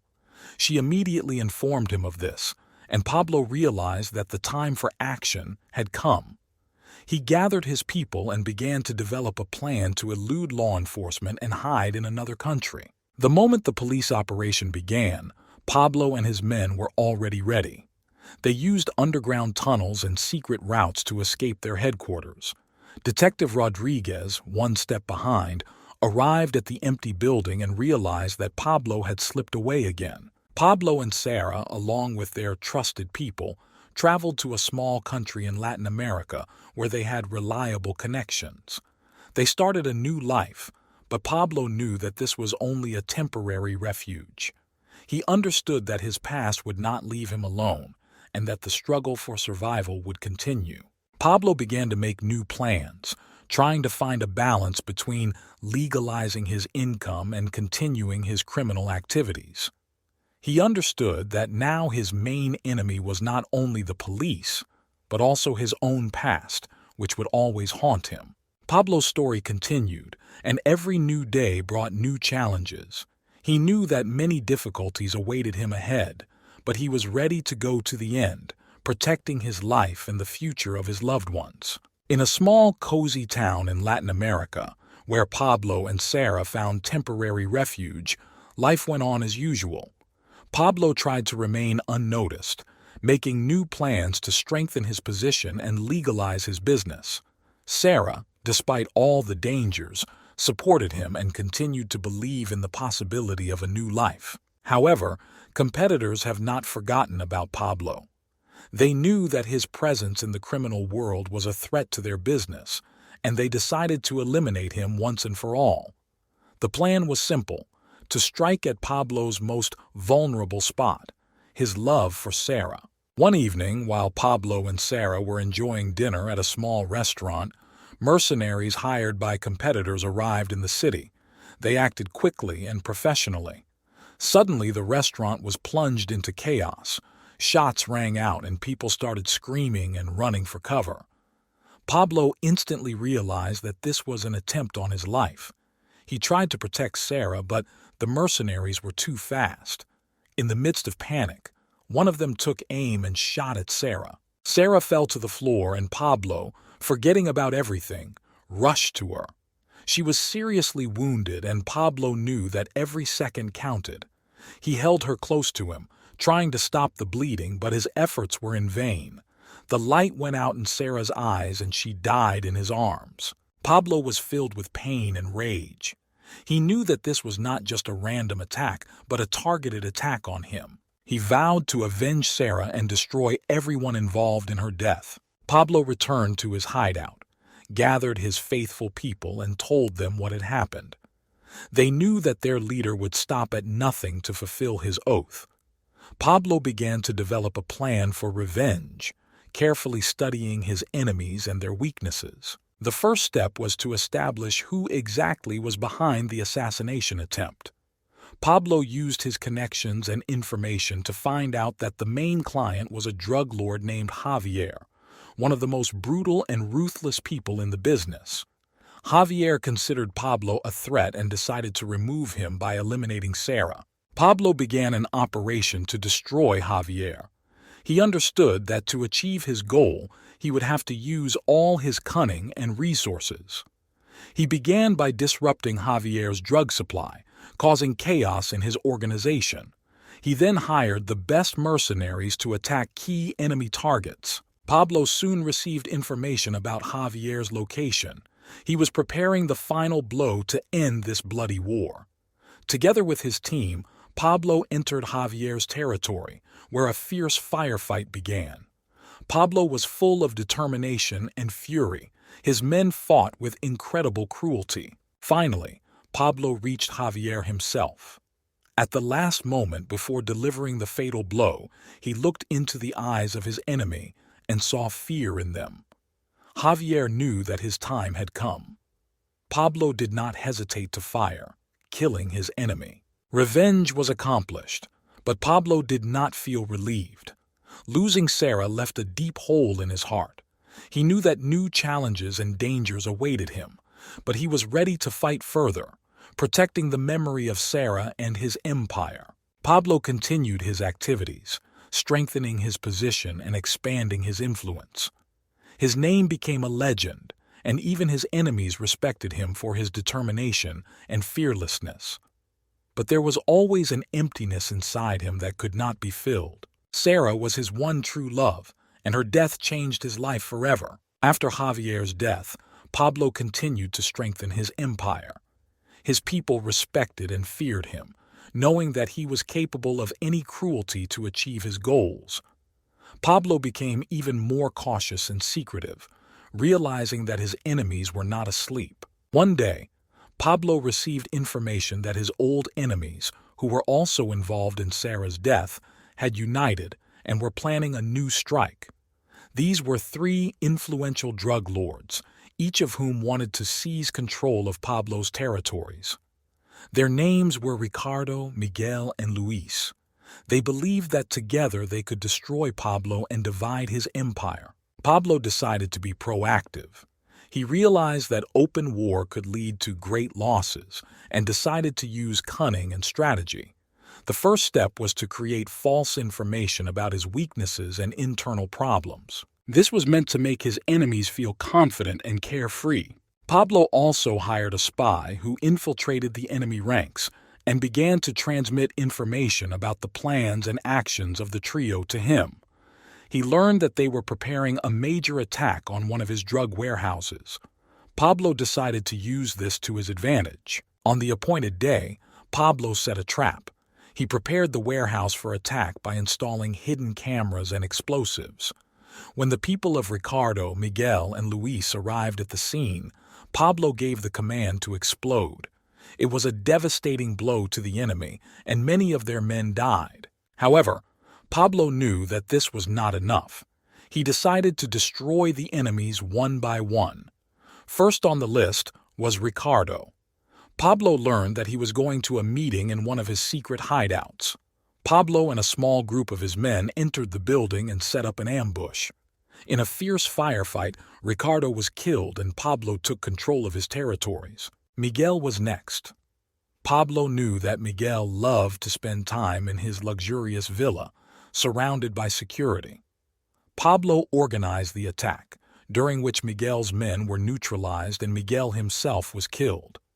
Pablo expanded his empire again. The last enemy remained, Luis. Pablo understood that Luis was the most cunning and dangerous of the trio. He decided to use a different tactic. Pablo spread rumors about his desire to negotiate with Luis and propose a truce. Luis, feeling his strength weakened after the losses of Ricardo and Miguel, agreed to the meeting. The meeting was scheduled on neutral territory, in an old, abandoned building. Pablo made careful preparations, placing his men around the perimeter and inside the building. When Luis arrived at the scene, the final fight began. During a brutal shootout, Pablo managed to kill Luis, ending the feud and cementing his dominance. Victory was achieved, but Pablo understood that the price of this war was great. The loss of Sarah and the constant threats left a deep imprint on his soul. He became even more cruel and uncompromising, realizing that in this world one cannot relax even for a second. Pablo continued to build his empire, expanding his influence and controlling more and more territories. He understood that new challenges and enemies awaited him ahead, but he was ready for them. His name became a legend, and no one dared to challenge him. But there was always an emptiness inside him that could not be filled. Sarah was his one true love, and her death changed his life forever. Pablo knew that he must continue to move forward, protecting his legacy and the memory of Sarah, who will always be with him. Every year, Pablo's influence in the world of crime grew. His empire was impossible to ignore, and even those who hated him recognized his strength and ability to survive in the most difficult conditions. But despite his outward success, Pablo felt a deep inner emptiness caused by the loss of Sarah. One day, Pablo learned about a new player in the drug market who was rapidly gaining strength and trying to occupy his territory. This man, known as El Tigre, was young and ambitious, and his methods were unprincipled and cruel. El Tigre attracted many young and desperate people who were ready to do anything for money and power. Pablo understood that El Tigre posed a serious threat. He decided to act quickly and decisively to prevent the new competitor from strengthening his position. Pablo began with reconnaissance, trying to find out as much as possible about his new enemy. He learned that El Tigre was planning a major operation to smuggle drugs across the border and decided to disrupt it. Pablo organized an ambush on one of El Tigre's routes. His men intercepted the cargo and destroyed it, dealing a serious blow to El Tigre's finances and reputation. But Pablo knew that this was not enough to stop the ambitious young drug lord. El Tigre responded with a series of attacks on Pablo's warehouses and men. A bloody war began, in which there was no place for pity and compassion. Pablo mobilized all his forces and resources to repel the attacks and destroy the enemy. Each new battle became more and more fierce, and losses grew on both sides. One day, Pablo received information that El Tigre was going to hold a meeting with important partners in one of his secret hideouts. This was the opportunity to strike the decisive blow. Pablo decided to personally lead the operation to ensure its success. The night before the attack, Pablo could not sleep for a long time, thinking about how much his life had changed. He remembered Sarah and their dreams of a new life. These thoughts gave him the determination to complete the job. He knew that if he didn't destroy El Tigre now, he would eventually destroy him. The operation began early in the morning. Pablo and his men surrounded the building where the meeting was taking place. They quietly entered and began clearing the premises. In the midst of the firefight, Pablo saw El Tigre, who was trying to escape. Pablo chased after him and a fight began. El Tigre turned out to be agile and fast, but Pablo surpassed him in experience and cunning. After a short but brutal fight, Pablo managed to defeat El Tigre. With a weapon in his hands and a cold gaze, he looked at his defeated enemy, who lay on the ground, helpless and wounded. El Tigre, realizing that this was the end, tried to speak, offering Pablo money and power in exchange for his life. But Pablo was not in the mood for negotiations. He knew that leaving such an enemy alive would expose himself and his people to constant danger. With cold determination, Pablo pulled the trigger, ending this feud. After defeating El Tigre, Pablo returned to his refuge, where his faithful people were waiting for him. They celebrated the victory, but Pablo understood that the price for this war was high. Many of his people died, and every time he lost one of his own, he remembered Sarah and her words about the possibility of another life. Pablo knew that his path would never be easy. New enemies and challenges awaited him ahead, but he was ready to go to the end, defending his empire and the memory of those he lost. He would always have a place in his heart for Sarah, and every step he took was dedicated to her memory. Pablo's story continued, and he knew his legend would live on forever. He was ready for new battles and new challenges, realizing that life in the world of crime is an endless war for survival and power. Every day, Pablo became an increasingly powerful and influential drug lord. His enemies knew that anyone who dared to challenge him was doomed to defeat. However, despite external successes, Pablo felt that his life was turning into an endless series of wars and betrayals. One day, Pablo received information that the government had created a special unit to fight his organization. This unit was led by Detective Rodriguez, who dedicated his entire career to the capture of Pablo. Rodriguez was known for his steadfastness and determination, and Pablo knew that this man would become his most dangerous opponent. Pablo began to prepare for the inevitable collision. He tightened security measures, increased the number of bodyguards, and created a complex system of shelters and escape routes. However, he understood that it was impossible to hide for a long time and decided to act proactively. Pablo decided to use his connections and money to bribe government and police informants. He began to receive important information about the plans of Rodriguez and his team. Pablo knew that to win, he needed to destroy the main base of the special forces and eliminate Rodriguez himself. The operation began at night. Pablo and his men infiltrated the base using information obtained from bribed informants. They quickly and effectively neutralized the guards and began clearing the premises. During the operation, there was heavy firefight and many of Rodriguez's men were killed. Pablo came face to face with Rodriguez in one of the corridors of the base. It was a meeting of two strong and irreconcilable enemies. Their gazes crossed, and tension hung in the air. Rodriguez pulled out his weapon, but Pablo was faster. A fierce battle began in which both showed their determination and skill. Eventually, Pablo managed to disarm Rodriguez and wrestle him to the ground. The detective was wounded, but still tried to resist. Pablo stood over him, weapon in hand, ready to deliver the final blow. "You've lost, Rodriguez," Pablo said with cold determination. "You'll never catch me." Rodriguez, breathing heavily, looked at Pablo and whispered, "You can kill me, but your life will never be peaceful. Your shadow will always follow you." Pablo didn't hesitate to pull the trigger. Rodriguez's death was inevitable, and Pablo knew it was only a temporary solution. The enemy was destroyed, but the threats continued to exist. He knew that new battles and new opponents awaited him. After the destruction of the special forces, Pablo returned to his business, continuing to build and strengthen his empire. He understood that his life would never be calm, but he was ready for any challenge. The memory of Sarah and her dreams of a new life always remained in his heart. But one day Pablo learned about a new threat. A group of former military men, well-trained and determined, decided to challenge him. They were not afraid of death and were ready to go to the end to destroy his empire. Pablo knew that this would be the most brutal and bloody war of his life. He began to prepare for a new clash, realizing that this time he would have to use all his strength and resources.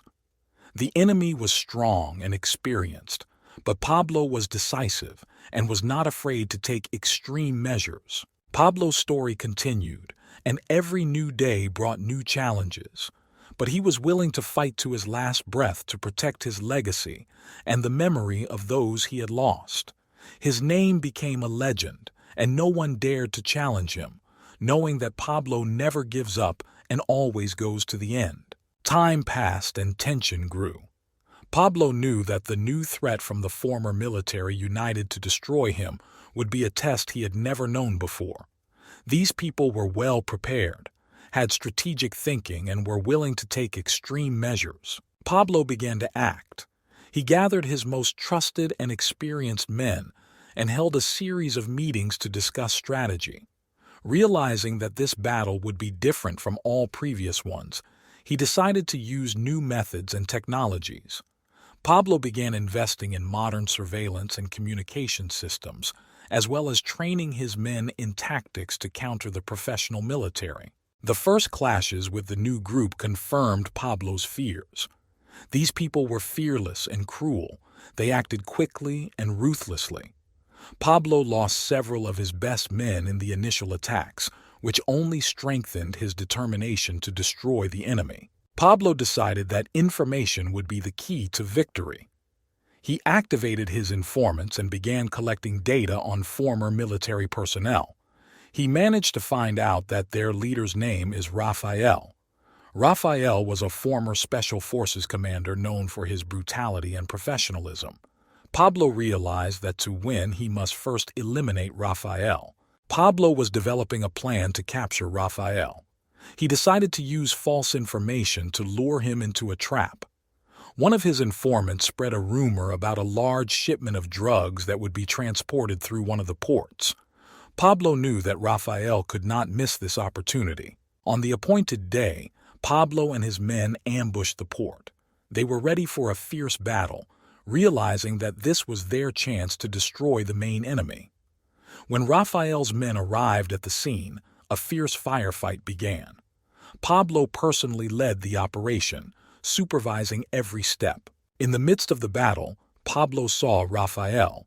Their gazes crossed, and at that moment Pablo realized that this was his chance. He began to pursue Rafael, making his way through bullets and explosions. Finally, he overtook him in one of the containers.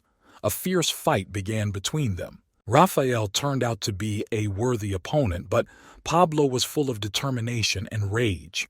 He remembered all the losses, all the suffering he had to endure, and it gave him strength. In the end, Pablo managed to defeat Rafael. He stood over his enemy, weapon in hand, and realized that this was the moment of truth. Rafael, breathing heavily, looked at Pablo and said, "You can kill me, but you will never be free. This world will always pull you back." Pablo didn't hesitate to pull the trigger. Rafael's death was inevitable, and Pablo knew it was only a temporary solution. He understood that the world of crime would always be full of new threats and challenges. After defeating Rafael, Pablo returned to his business. He strengthened security measures, continued to train his people, and invest in new technologies. His empire was difficult to destroy, but Pablo knew that new challenges awaited him. However, there was always an emptiness inside him. The memory of Sarah and her dreams of a new life haunted him. He understood that in the world of crime there was no place for peace and happiness, but he was ready to go to the end, protecting his legacy and the memory of those he lost. Pablo's story continued. He knew that his name had become a legend and no one dared to challenge him. But he also understood that life in this world was an endless struggle for survival and power, and he was ready for the new battles and challenges that lay ahead. After defeating Rafael, Pablo decided to use his newfound power and influence to expand his operations. He understood that maintaining territory and control required not only brutality, but also strategic thinking. To do this, he began to actively involve experts in various fields in order to modernize his empire. One day, at one of his secret meetings, Pablo met Anna, a talented economist who used to work in a large investment company. Anna lost her job due to her connections with criminal circles, but her knowledge and skills were invaluable. Pablo decided that she could help him legalize part of his business and introduce new financial schemes. Anna began working to create a network of legal businesses that could serve as a cover for his operations. She proposed opening a chain of restaurants and hotels that would not only generate profit, but also serve as places for meetings and exchange of information. Pablo approved this plan and allocated the necessary resources for its implementation. However, despite his success in business, Pablo understood that his enemies were not asleep. He received information that there was a traitor in his organization. This man was leaking important information to the police and competitors, jeopardizing his entire business. Pablo decided that it was necessary to find out who it was and eliminate the threat. Pablo began his own investigation. He began to closely monitor his people, conducting checks and arranging unexpected interrogations. Finally, he managed to identify the traitor. It turned out to be Marcos, one of his closest aides, whom he trusted for many years. Marcos was detained and taken to Pablo. During interrogation, he admitted that he was forced to work for the police by threatening his family. Pablo, despite his cruelty, understood that Marcos had no choice.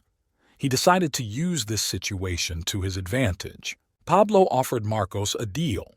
He would help him fake his death, and in return, Marcos would continue to work for the police, but in Pablo's interests. Marcos agreed, and Pablo organized a reenactment that convinced everyone of his death. With Marcos's help, Pablo began feeding false information to the police, misleading them and distracting them from his real operations. This allowed him to strengthen his position and deliver several crushing blows to his competitors. Meanwhile, Anna continued to develop financial schemes and invest in legal businesses. Pablo saw his empire become increasingly sustainable and profitable. He began to think about gradually moving away from crime and focusing on legal business. However, at this moment, a new threat appeared on the horizon. One of the competitors, Javier, who survived the previous wars, began to join forces for a new blow to Pablo. Javier was known for his cruelty and ability to find weak points in his enemies. He decided that the only way to destroy Pablo would be to attack his strongest positions. Pablo found out about this and began to prepare for a new war. He tightened security measures, increased the number of guards, and began conducting intelligence operations to find out Javier's plans. Realizing that this war would be no less brutal than the previous ones, Pablo decided to be proactive. He began striking Javier's key facilities, disrupting his supplies and destroying his warehouses. But Javier didn't give up. He launched a series of attacks on Pablo's businesses, inflicting significant losses. During one of these attacks, Pablo realized that to win he needed to strike a decisive blow. He developed a plan to capture Javier's headquarters. Together with Ana and his best people, Pablo went on a mission. The operation began early in the morning. Pablo's people entered the territory of Javier's headquarters and began clearing the premises. During the fierce firefight, many of Javier's men were killed. Pablo managed to catch up with Javier in his office. A fierce fight ensued between them. Javier, wounded and desperate, tried to kill Pablo, but he was faster and more dexterous. In the end, Pablo defeated Javier, ending this long and bloody war. After the victory, Pablo returned to his business. His empire was stronger than ever. He understood that new challenges and enemies awaited him ahead, but he was ready for them. His name became a legend, and no one dared to challenge him. However, Pablo knew that sooner or later he would have to choose: continue on this dangerous path or try to start a new life. He thought about the future, about what might be outside the world of crime. But for now, his story continued, and he was ready for new battles and challenges. After defeating Javier, Pablo felt temporary relief, but knew that his position remained unstable. There was no room for weakness in the world of crime, and every day brought new challenges. One of these challenges was the emergence of an international criminal organization that decided to penetrate its territory. This organization, known as the Black Hand, was well organized and had enormous influence and resources. They were involved not only in drugs but also in arms trafficking, human trafficking, and other illegal operations. Pablo understood that it would not be easy to resist such a powerful organization. He decided to act carefully and strategically. The first step was to gather as much information as possible about the Black Hand. He used his best informants and spies to figure out their plans and weaknesses. Meanwhile, Ana continued to work on legalizing Pablo's business. She suggested investing in new technologies and startups that could generate profit and hide illegal income. Pablo supported her ideas and allocated the necessary funds. However, the threat from the Black Hand became more and more real. They began attacking Pablo's warehouses, destroying his cargo, and attacking his men. Pablo realized that he needed to act decisively. He gathered his most trusted men and developed a plan to strike back. The first step was to identify the key Black Hand leaders and eliminate them. Pablo started with small operations, gradually increasing the scale of his attacks. He used the information received from his spies to carry out targeted strikes against key enemy targets. During one of these operations, Pablo managed to capture one of the leaders of the Black Hand, Carlos. During interrogation, Carlos said that the main goal of the organization is not only to seize territories, but also to destroy Pablo as a symbol of power and influence in the criminal world. Pablo realized that he needed to take extreme measures. He decided to organize a meeting with the leaders of the Black Hand, offering them a temporary truce and discussion of conditions. Realizing that this could be a trap, Pablo prepared his forces and installed hidden cameras and microphones at the meeting site. The meeting was scheduled in an abandoned warehouse on the outskirts of the city. Pablo arrived there with Ana and several bodyguards. The leaders of the Black Hand also arrived at the scene, but it immediately became clear that they did not intend to reach an agreement. A fierce firefight began. Pablo and his men were trapped, surrounded by enemies. At that moment, Ana showed incredible courage and composure. She managed to establish contact with reinforcements and call for help. The battle lasted several hours. Pablo and his men fought with all their might, repelling the attacks of their enemies. Eventually, reinforcements arrived and the Black Hand forces were routed. The leaders of the organization were killed or captured. The victory over the Black Hand was a turning point for Pablo. He realized that his determination and ability to adapt to new conditions allowed him to survive and strengthen his empire. However, This victory also showed him that the world of crime was becoming more dangerous and unpredictable. After this battle, Pablo decided to think seriously about the future. He saw how Anna put her heart and soul into legalizing his business and realized that he had a chance to start a new life. He began to gradually move away from criminal activities, transferring control of operations to his trusted people. Pablo and Anna began a new chapter in their lives. They invested heavily in legitimate businesses, created a network of charitable foundations, and began to engage in social activities. Pablo knew that his past would always haunt him, but he was ready to fight for a better future. Pablo's story continued, and he was ready for new challenges. He knew that the world of crime would always pull him back, but now he had a goal: to create something better and leave his mark in history, not only as a crime lord, but also as a man who managed to change his life. After defeating the Black Hand and beginning to legalize part of his business, Pablo continued to develop and expand his empire. Despite all attempts to move away from crime, his drug business continued to flourish.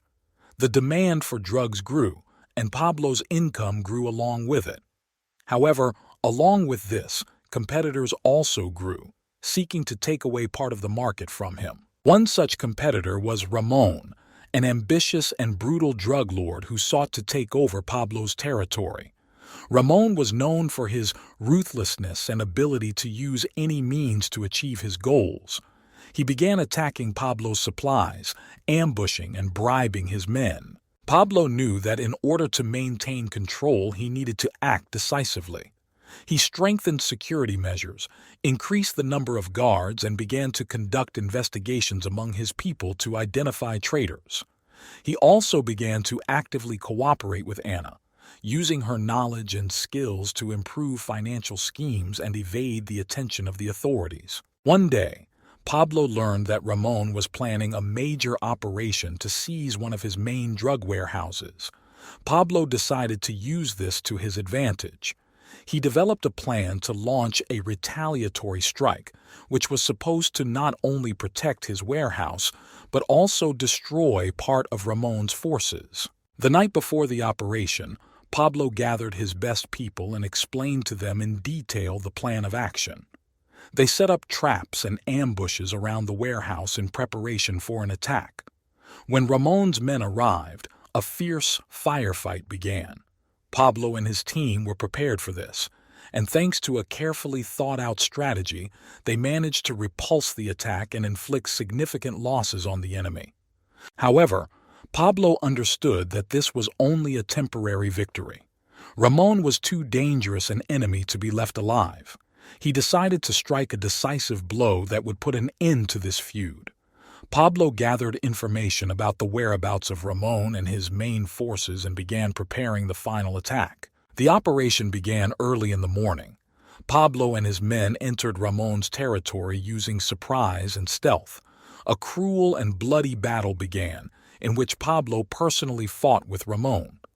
During the battle, Pablo managed to defeat Ramon and deal him a fatal blow. After defeating Ramon, Pablo returned to his business. His empire was stronger than ever, but he knew that every new day brought new threats. He continued to develop his legal businesses, strengthen his connections, and improve his methods. Meanwhile, Anna continued to work on improving financial schemes and investments.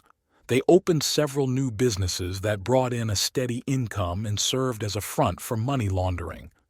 Pablo and Anna began to think about expanding their legal business outside the country, opening up new opportunities and markets. However, new competitors were not long in coming. One of them, known as Victor the Fox, was known for his cunning and ability to avoid traps. Victor began to actively act against Pablo, disrupting his supplies and organizing attacks on his people. Pablo understood that Victor would be a difficult opponent. He began to collect information about him and his methods, using his connections and informants. Pablo decided that in order to defeat Victor, he would need to use not only strength, but also intelligence. He developed a complex plan that included disinformation and creating false leads. Pablo began to spread rumors about his weaknesses and problems in order to mislead Victor. Victor, sensing an opportunity, began to act more aggressively, which was what Pablo expected. At the moment when Victor was confident of his victory, Pablo struck the decisive blow. He ambushed and destroyed Victor's main forces, leaving him without support.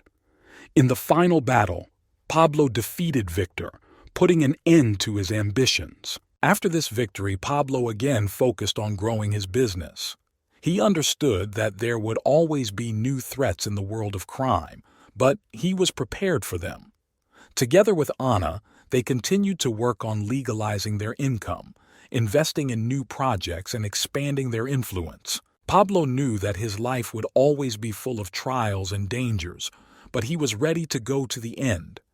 His name became a legend, and no one dared to challenge him, knowing that Pablo never gives up and always goes to the end. After defeating Victor the Fox, Pablo decided that he needed not only to defend himself, but also to actively develop his territories and influence. He understood that there would always be competitors, and the best way to maintain power was to expand and strengthen. Anna proposed a new plan to diversify the business. Instead of focusing solely on drugs, they decided to invest in new legal businesses such as technology, real estate, and energy.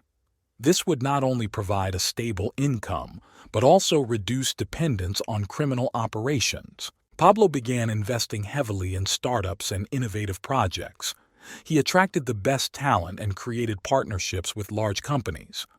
With his money and influence, Pablo quickly gained a strong position in these new industries. One day, Pablo received an invitation to a major international forum on innovation and investment. This was an excellent opportunity not only for business, but also for strengthening its legal status. Pablo decided to go to the forum with Anna. At the forum, Pablo met many influential people from different fields. He established contacts with representatives of major corporations and discussed the prospects for joint projects. His charm and business acumen attracted the attention of many investors. However, among the forum participants there was a person whom Pablo never expected to see: Marcus, a former intelligence agent who now worked for one of the most powerful drug lords in the world, known as El Dragon. El Dragon was known for his cruelty and ambition, and his interests began to intersect with Pablo's. Marcus approached Pablo and invited him to meet to discuss possible cooperation. Pablo knew it could be a trap, but decided to use the opportunity to learn more about his new enemies. The meeting was scheduled at one of the luxury hotels in the city. In the evening, Pablo and Anna arrived for the meeting. They were met by representatives of El Dragon, who proposed to conclude a temporary truce and discuss the terms of the joint business. Marcus stated that El Dragon is ready to invest in Pablo's legal projects in exchange for a portion of drug proceeds. Pablo knew that the offer looked too good to be true. He decided to play for time and suggested discussing the details later in order to gain time and develop a plan of action. Pablo and Anna left the meeting, but did not stop thinking about the possible consequences. After returning to his room, Pablo discussed the situation with Anna. They decided that they needed to gather more information about El Dragon and his plans. Pablo activated his connections and began to carefully study his new enemy. A few days later, Pablo learned that El Dragon was planning to seize control of his territories, using Marcus and his men to launch a series of attacks. Pablo realized that he needed to act quickly and decisively to prevent this scenario. He gathered his best people and developed a plan to neutralize the threat. Pablo decided to use the meeting with Marcus as a cover for his operation.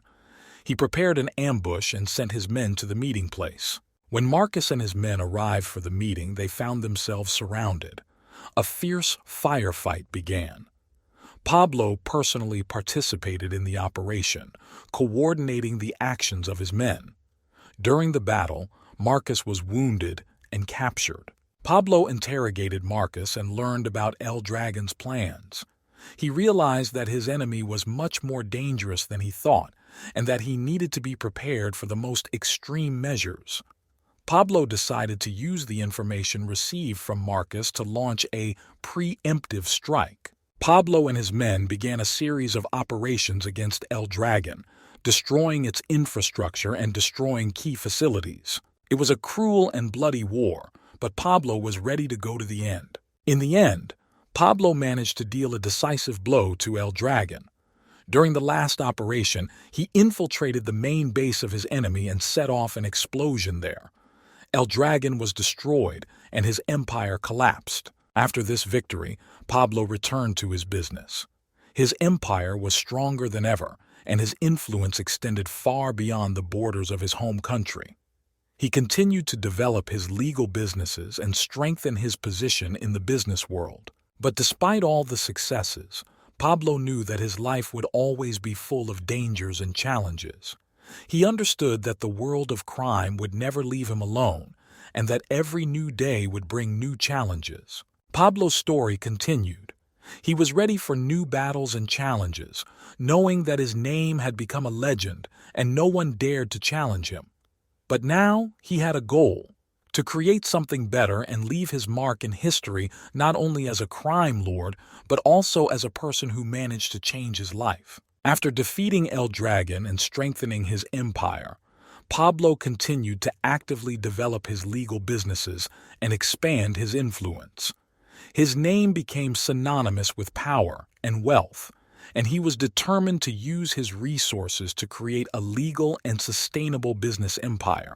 One day, Pablo received an offer from a large international consortium of investors who were interested in joint projects in the field of energy and high technology. Realizing that this could open up new opportunities for him and help legalize most of his income, Pablo agreed to a meeting with representatives of the consortium. The meeting was successful, and Pablo signed several lucrative contracts for the construction of solar power plants and the development of projects in the field of renewable energy sources.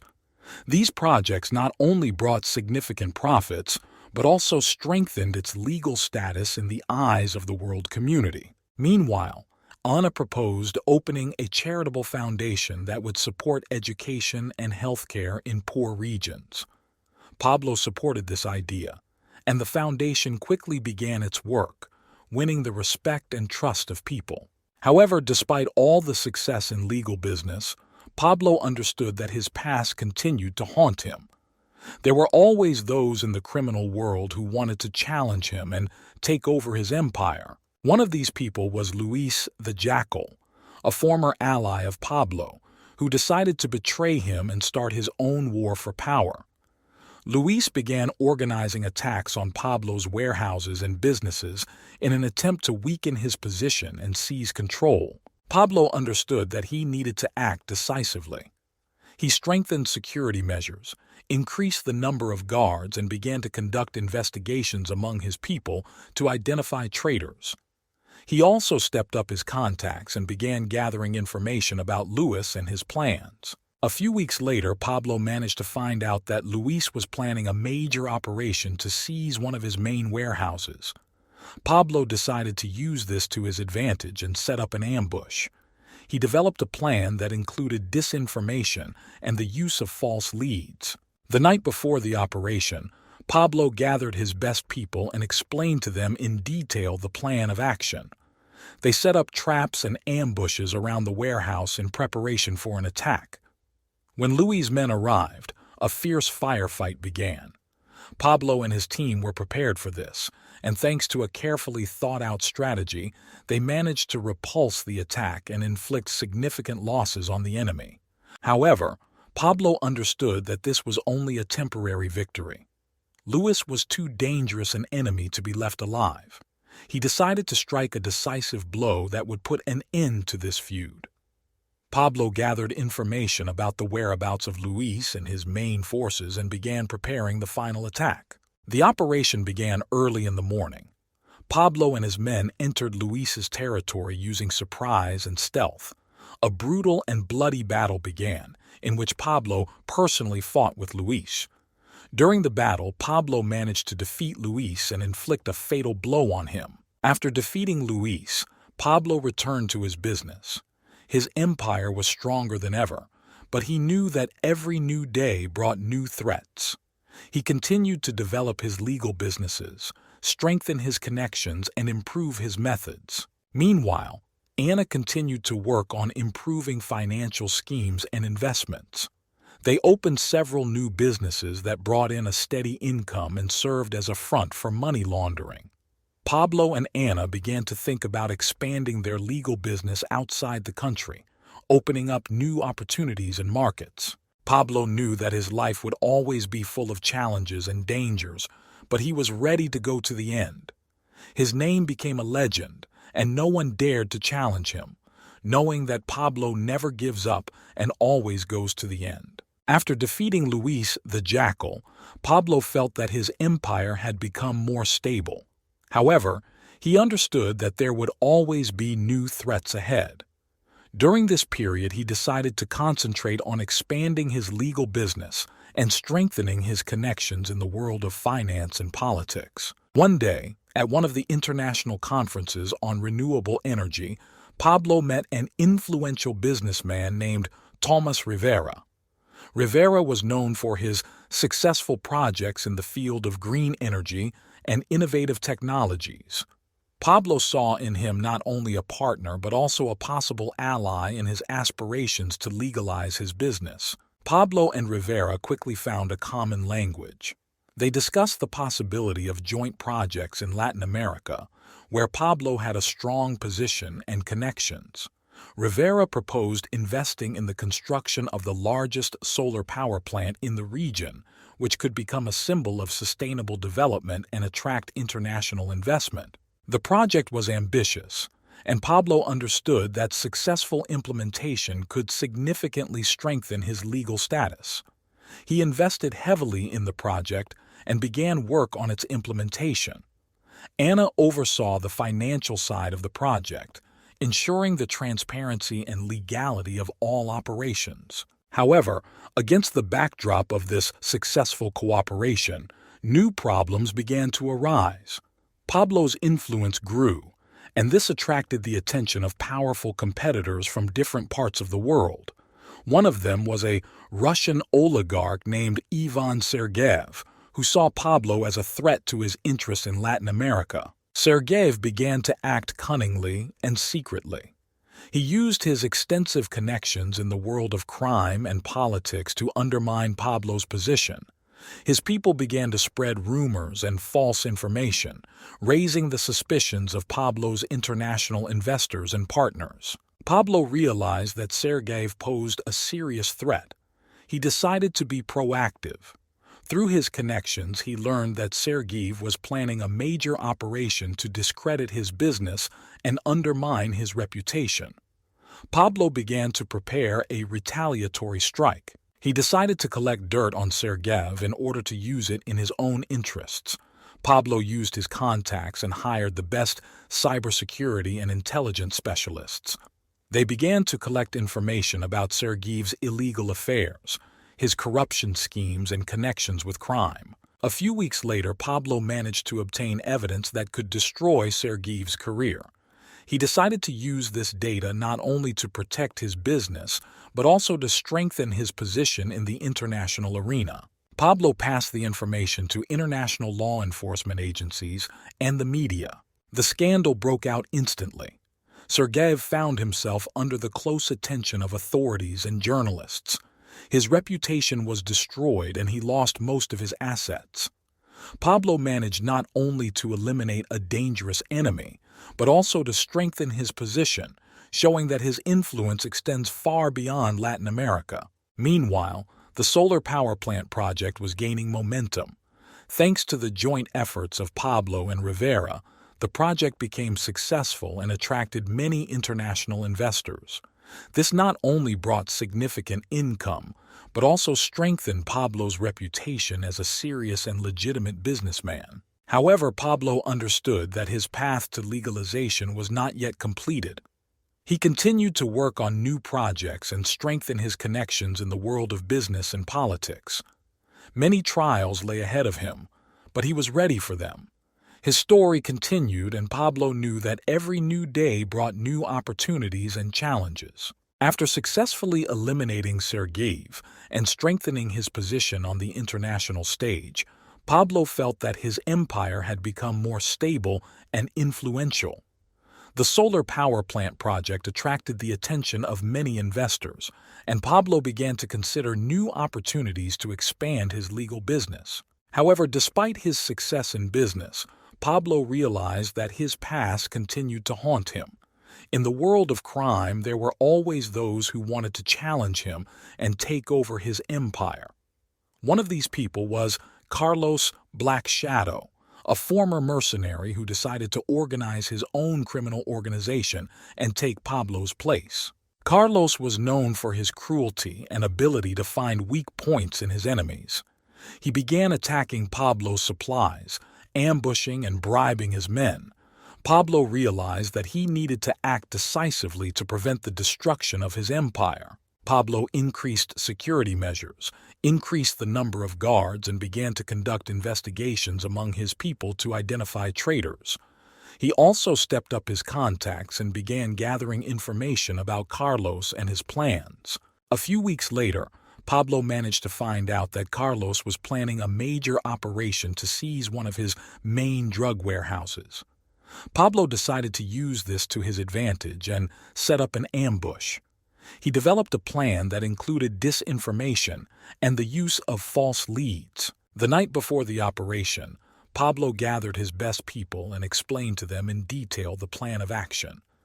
They set up traps and ambushes around the warehouse in preparation for an attack. When Carlos's men arrived, a fierce firefight began.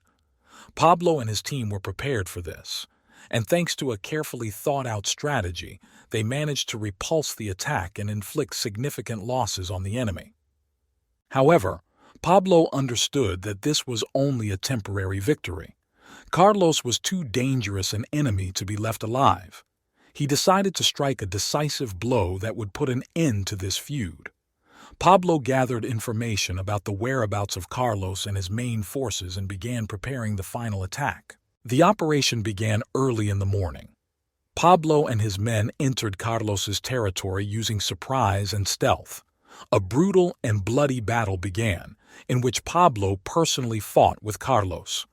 During the battle, Pablo managed to defeat Carlos and deal him a fatal blow. After defeating Carlos, Pablo returned to his business. His empire was stronger than ever, but he knew that every new day brought new threats. He continued to develop his legal businesses, strengthen his connections, and improve his methods. Meanwhile, Anna continued to work on improving financial schemes and investments. They opened several new businesses that brought in a steady income and served as a front for money laundering. Pablo and Anna began to think about expanding their legal business outside the country, opening up new opportunities and markets. One day, Pablo received an unexpected offer from the government of one of the Latin American countries, which was interested in his experience and resources to fight organized crime. The government offered Pablo cooperation in exchange for security guarantees and support for his legal projects. Pablo realized that this could be his chance to finally legalize his business and get out of the world of crime. He accepted the offer and began working on projects that could help the government fight crime. Together with Anna and his new partners, Pablo developed a program that includes educational and social initiatives aimed at supporting young people and preventing their involvement in criminal structures. He also began investing heavily in infrastructure development and job creation. These projects not only strengthened its legal status, but also gained the respect and trust of the local population. Pablo began to see a real chance to change his life and create something meaningful for society. However, he understood that his enemies would not stop. He continued to strengthen his security and monitor possible threats. Pablo was ready for new challenges and knew that new challenges awaited him. Pablo's story continued. He was ready for new battles and challenges, knowing that his name had become a legend and no one dared to challenge him. But now he had a goal: to create something better and leave his mark in history, not only as a crime lord but also as a person who managed to change his life. Despite Pablo's best efforts to legalize his business and cooperate with governments to fight organized crime, his enemies were not asleep. Competitors, seeing his success and strengthening of his legal status, decided that the only way to get Pablo out of the way and regain their positions was to eliminate him. One such competitor was Miguel the Claw, a cruel and cunning drug lord who had long planned revenge for the destruction of his allies and the destruction of his business. Miguel knew that Pablo had become more cautious and protected, so he decided to act through betrayal. Miguel began to look among Pablo's people for those who were dissatisfied with their lot or had weaknesses. He found a man named Jose, one of Pablo's closest bodyguards, who was in debt to criminal gangs and feared for his family. Miguel offered Jose a deal. He would help eliminate Pablo, and in return he would receive protection and a significant amount of money. Jose, who found himself in a dilemma, doubted for a long time but eventually agreed, fearing for the life of his family. He began to collect information about Pablo's daily routine and movements, transmitting this data to Miguel. One day, when Pablo was planning to hold an important meeting with government officials regarding new investments, Jose gave Miguel the exact time and place. Miguel carefully prepared the operation, using his best people and providing them with the latest weapons. The meeting place was at a prestigious hotel on the outskirts of the city. Pablo arrived there with a small guard, including Jose, unaware that his closest bodyguard had betrayed him. During the meeting, when Pablo was discussing the details of the new project, Miguel and his men entered the hotel. A brutal and lightning attack began. Miguel's men detonated several charges, creating chaos and panic among hotel guests and employees. Taking advantage of the confusion, they broke through to Pablo's meeting place. Pablo, realizing the threat, tried to organize a defense, but was taken by surprise. His guards fought to the last, but the forces were unequal. Jose, realizing that there was nowhere to retreat, tried to protect Pablo, but was killed by one of Miguel's men. Miguel personally approached Pablo, who was wounded and surrounded by enemies. Pablo, breathing heavily, looked into the eyes of his enemy, realizing that this was the end. Miguel, enjoying the moment, said, "Your empire is crumbling, Pablo. You thought you could leave us behind, but your past will always catch up with you." With these words, Miguel shot Pablo, ending his life. His body was left lying on the floor, surrounded by smoke and debris. At this time, the police and special services arrived at the scene, but it was too late. Miguel and his men managed to escape, leaving a trail of destruction behind them. The news of Pablo's death quickly spread throughout the world. For some, he was a hero who managed to change his life and contribute to the development of society. For others, a dangerous criminal who was finally caught up with justice. Anna, upon learning of Pablo's death, was shocked and deeply saddened. She knew his past would always haunt him, but she hoped they could build a new life. Anna decided to continue their common projects and the work of the foundation dedicated to supporting education and healthcare. She believed that in this way she could preserve the memory of Pablo and his desire to change the world for the better. Pablo's story ended tragically, but his legacy lives on. His name became a legend, and his life became a lesson for many, that the past always catches up with us, but the desire for change and the fight for a better future must never stop. After the tragic death of Pablo, his empire was on the verge of collapse. The enemies, feeling weak, began to attack his business with redoubled force. However, Anna, despite the pain and loss, decided not to give up. She gathered Pablo's remaining loyal people and took charge of their legal projects and charitable initiatives. Anna understood that in order to preserve Pablo's legacy and continue their joint work, she needed to be decisive and careful. She increased security measures, hired new bodyguards, and began conducting internal investigations to identify possible traitors. Anna also intensified cooperation with the government and international organizations. She continued to develop projects in the field of renewable energy and technologies, which began to generate stable income and attract new investors. The charitable foundation they created with Pablo has become a symbol of hope for many poor regions. One of Anna's key steps was concluding a strategic partnership with Thomas Rivera, who became not only a business partner but also a reliable ally. Together, they developed a new plan to expand the business and attract international investment. Meanwhile, Miguel the Claw continued his attempts to seize control of Pablo's former empire. He began organizing new attacks and sabotage, hoping to completely destroy Anna's business. But Anna was ready for these challenges. She hired the best security and counterintelligence specialists to neutralize the threats from Miguel. One day, Anna received information that Miguel was planning a major operation to capture one of their key facilities. She decided to use this to her advantage and set a trap. Thanks to a carefully thought-out strategy and the support of her men, Anna managed to repel the attack and inflict significant losses on the enemy. After this, Anna realized that the time had come to deal the decisive blow to Miguel. She assembled a team of the best specialists and began to develop a plan to eliminate it. Anna knew that to achieve her goal, she needed to be calm and decisive. On the night of the final operation, Anna personally led the team. They entered Miguel's territory using surprise and stealth. A cruel and bloody battle began, in which Anna personally fought with Miguel. During the battle, she managed to defeat the enemy and deal him a fatal blow. After defeating Miguel, Anna returned to her business. She realized that her path was not easy, but she was ready to go to the end. Anna continued to develop her business and charitable projects, keeping the memory of Pablo and their common dreams alive. Several years passed, and Anna became a well-known and respected figure in international business and charity. Her projects in the field of renewable energy and social initiatives have benefited many people.